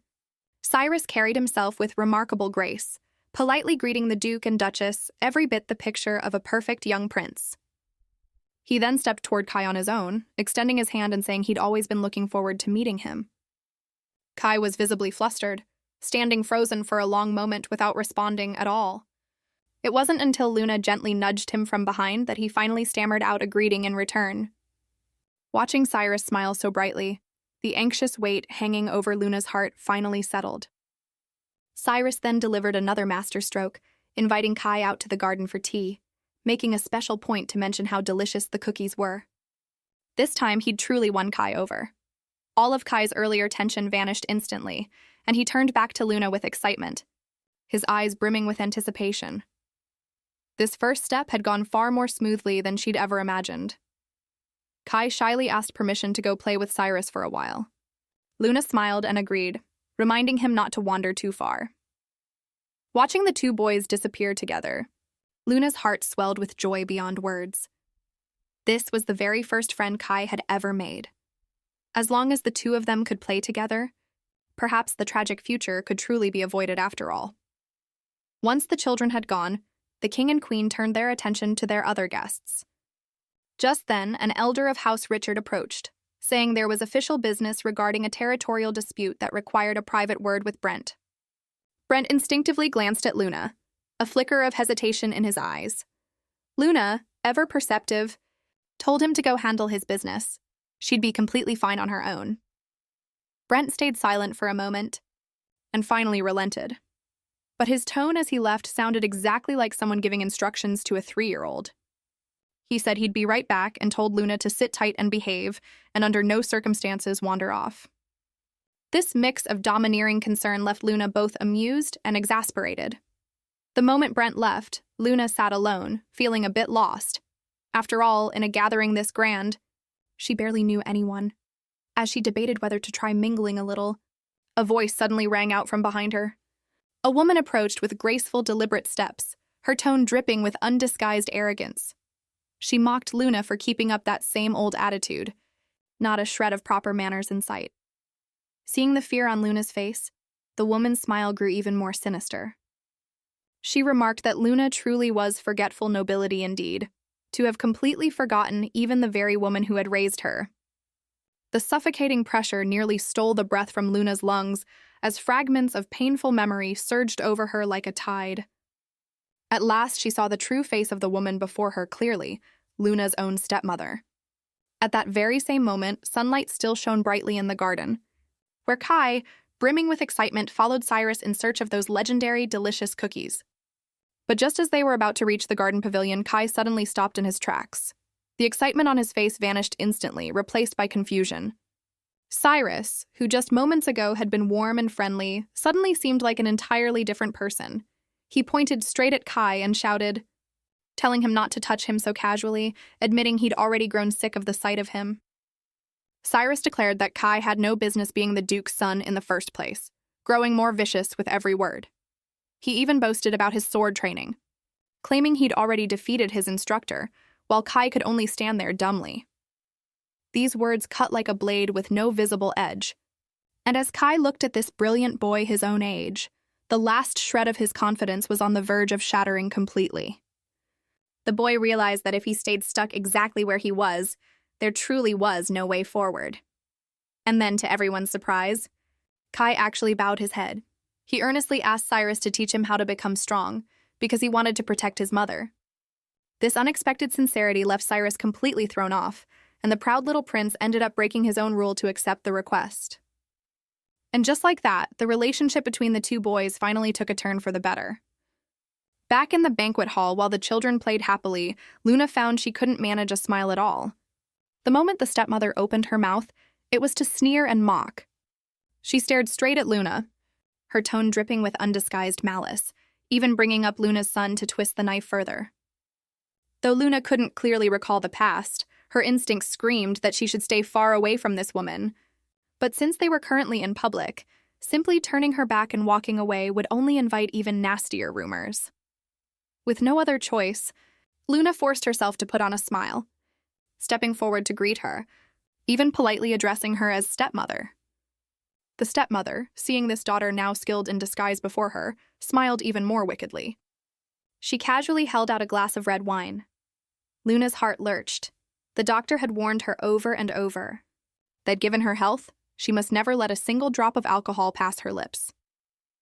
The stepmother clearly knew this, and yet she deliberately offered her the wine, even invoking the royal family's authority as pressure, claiming this particular vintage had been personally overseen by the queen herself. This changed everything entirely. Refusing now would be seen as an open insult to the royal family. The stepmother even played the victim, twisting the situation to ask whether Luna suspected the wine was poisoned. Faced with this manipulation, Luna truly couldn't find a way out. The stepmother wasn't wrong. If she openly refused a royal drink, the malicious rumors would immediately drag her name through the mud. And the queen herself, watching from a distance, might very well be observing this exact scene. Seeing Luna still hesitate, the stepmother delivered her final blow. She leaned in close to Luna's ear and hissed a threat in a low voice. If you anger the queen, something terrible might happen to Kai, still playing with the prince right now. That single line struck Luna's most vulnerable spot dead center. Kai was her entire world. The stepmother was clearly using the boy as a pawn, forcing Luna into a trap she couldn't escape. Luna felt as though chains were tightening around her. On every side, nothing but cold, unfeeling stares. To protect Kai, even knowing full well this glass of wine could harm her own body, she felt she truly had no way to escape it any longer. The stepmother kept closing in, step by relentless step, urging Luna to drink it all down. This kind of pressure left Luna feeling as though she had no choice at all. It was as if some invisible force were pushing her to bow her head. For Kai's safety, Luna finally lifted the glass. As the deep red liquid slid down her throat, the stepmother standing behind her allowed herself a wicked, satisfied smile. Her scheme had worked. At that very same moment, Brent was preparing to take his leave. He politely bid the guests farewell. Just as he passed by a window, a burst of clear, bright laughter reached his ears. He paused and glanced outside, spotting Kai playing happily with Prince Cyrus. The two boys looked remarkably at ease together. The king chimed in as well, remarking that it was genuinely rare to see the two of them get along so well. Brent glanced at the scene outside and simply replied with a calm acknowledgement. The king's tone was full of admiration. He said this boy Kai was remarkably clever and quick-witted, and that Prince Cyrus had clearly taken a liking to him. Having such an outstanding friend his own age by his side, he said, was certainly a great relief. Right after that, the king's tone shifted, turning to flattery aimed at Brent. He expressed hope that Kai would one day follow in his father's footsteps, continuing to serve as a loyal pillar of the crown. This wasn't really praise at all. It was quite clearly a demand for Brent to declare his allegiance. On the surface, Brent went along with it obediently, but inside, an unexpected wave of unease stirred within him. He realized, with a jolt, that he had never once asked Kai whether this was truly the kind of life he actually wanted. He had always simply assumed that the children of House Richard were born to serve the crown's power. A piercing scream suddenly tore through the calm air. Brent's head snapped toward the floor below. Even the children playing nearby froze in place. Whose scream was that? Could something have happened to Luna? What had seemed like nothing more than an ordinary glass of wine. Luna herself had assumed it wouldn't be a serious problem. But almost immediately after, her whole body began to spin, her vision growing blurrier by the second. Even standing upright became an impossible luxury. The stepmother cried out loudly for help, while pretending to panic in horror. But no one could have guessed. This had all been a trap she'd set herself. Watching Luna collapse, she allowed herself a cold, triumphant smile. As the sound of the shattering wine glass rang out, the entire banquet instantly descended into chaos. Luna collapsed right in the middle of the crowd. Whispers erupted from the people gathered around. Some even began to suspect she'd been poisoned. Just then, Luna's stepmother suddenly stepped forward. On the surface, her words were an apology, but every single sentence was, in truth, dragging Luna's name through the mud. She openly declared that Luna had always been sickly since childhood, a constant burden and worry to everyone around her. Was this really concern for her own daughter? It was clearly an attempt to seize this chance and destroy Luna's reputation entirely. The stepmother even feigned tearful distress, insisting over and over that she'd only wanted to share a drink with her daughter. Who would have known she still hadn't fully recovered?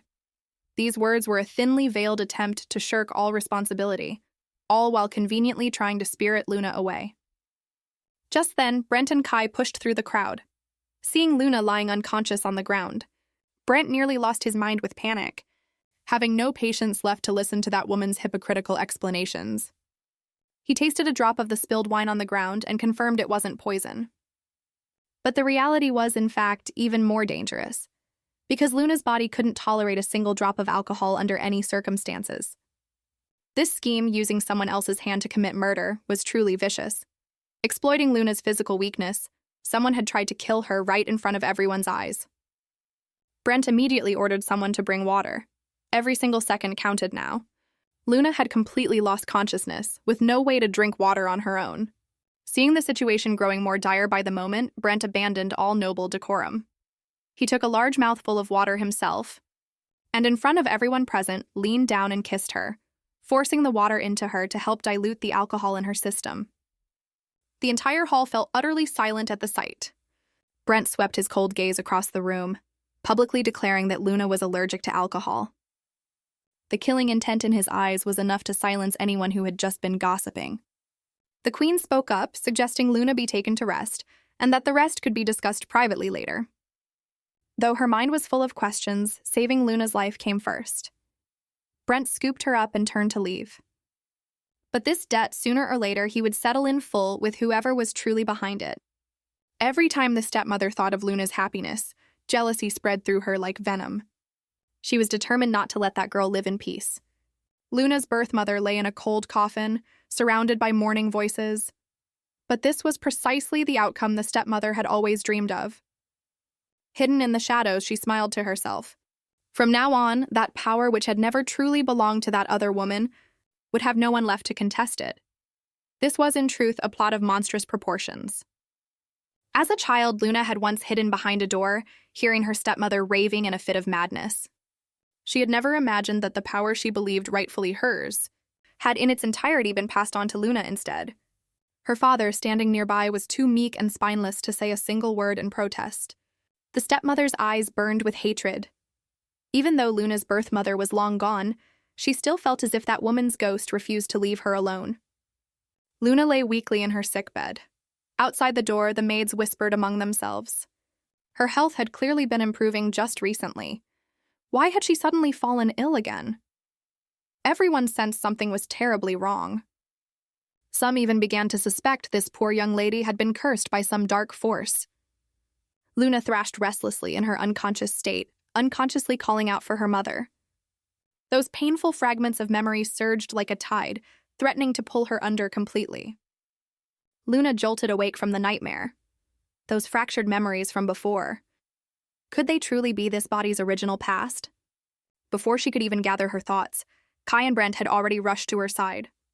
Brent's expression was deadly serious as he told her to lie still and not move, already preparing to go fetch the doctor. Just then, the Queen herself pushed the door open, bringing her own people with her. She apologized for the incident at the banquet, saying that her own poor planning was what had exhausted Luna and made her ill. She insisted on having her own personal physician examine Luna. Luna quickly tried to brush it off, claiming it was simply her frail constitution, but the Queen had no intention of letting the matter drop. Not only did she insist on an examination, she even ordered the room cleared so she could speak with Luna privately. Brent had no choice but to lead Kai out of the room, though before leaving, he issued repeated reminders that if anything at all seemed wrong, they were to call for him immediately. The moment the door slammed shut, the atmosphere in the room shifted instantly. The smile on the Queen's face slowly faded, replaced by a pressure so heavy it was almost suffocating. Luna sat on the bed, her heart pounding with anxiety. Unsure what the Queen truly wanted, she could only respond cautiously. The Queen suddenly changed the subject, saying she'd been a little rude earlier, but then immediately fixed Luna with an intense stare. The way she said Duchess sent a chill down Luna's spine. In a firm, certain tone, the Queen said these past years must have been difficult for her. She claimed to have already seen through the true cause of Luna's frailty. These words left Luna utterly stunned. The doctor, his expression deadly serious, explained that the true cause of the Duchess's weakened health was a curse. Luna had assumed it was just some ordinary illness, never expecting it to be tangled up with this kind of supernatural power. The Queen added another blow. If this particular curse wasn't dealt with, it would cost her life without mercy. The doctor pointed to Luna's chest, explaining that the strange mark on her body was the clearest proof of the curse's presence. Luna had always assumed that odd mark on her chest was just a birthmark. She never imagined it was actually a death curse. Facing the doctor's questions, Luna recalled every day since she'd arrived in this world. No matter how carefully she'd nursed her health, her body remained too weak to even manage a simple walk. She'd thought she'd finally found the root cause of her illness, believing that breaking the curse would be enough to restore her health. But the doctor's next words hit her like a bucket of cold water. He admitted, helplessly, that he was only a physician. When it came to magic and curses, he had absolutely no power to intervene. Worse still, if a way to break the curse wasn't found soon, Luna's life would likely come to an end. Was she really destined to die a second time? The moment she heard this news, Luna sank into utter despair. The Queen took her hand firmly. "You still have your little son, Kai." At the mention of Kai, Luna's heart shattered. The bond between mother and son had only just painstakingly begun to heal. She hadn't even had the chance to spend more time by his side. Was she really supposed to close her eyes for good now? The door swung open and Brent asked quietly about Luna's condition. But Luna had no idea how to even face this man right now. Brent immediately opened with a barrage of pointed questions. "The doctor clearly told you not to drink. Why did you refuse to listen?"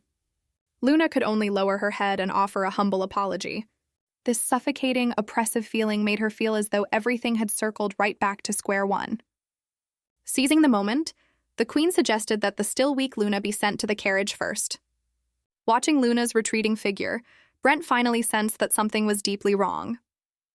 He stared hard at the Queen and demanded, "What exactly did you say to my wife?" The Queen, unshakably composed, simply replied that this was a matter he should ask Luna about directly. As the family of three prepared to leave, Kai suddenly stopped in his tracks. He grabbed hold of Luna's dress, his eyes filled with an anxiety he couldn't hide. Looking at her obedient, well-behaved son before her, Luna felt a wave of bitter sorrow. No matter how hard she tried to change her fate, was she truly destined to end up right back at that same cruel ending after all? Seeing his mother stay silent for so long, Kai grew so anxious his voice began to waver. He assumed her health had taken a turn for the worse again, and stood there tensely, gripping her hand tight, refusing to leave her side. Luna quickly forced a smile, lying that she was simply a little tired.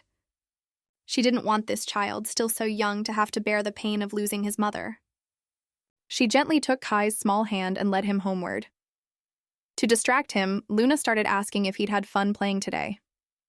But only she knew. These days, when she could still walk hand in hand with her son, were perhaps already numbered. Kai eagerly shared the story of his unexpected encounter, saying that in order to become stronger, he'd made a point of eating cookies.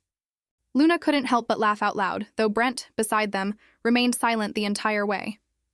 Back in her room, as Diana brushed her hair, she gently asked about how the banquet had gone. Seeing how exhausted Luna looked, she was about to go prepare some hot tea. Just then, the door suddenly swung open. Brent, now dressed in simple clothes, had appeared at the door at this hour. He asked quietly whether Luna had gone to sleep yet.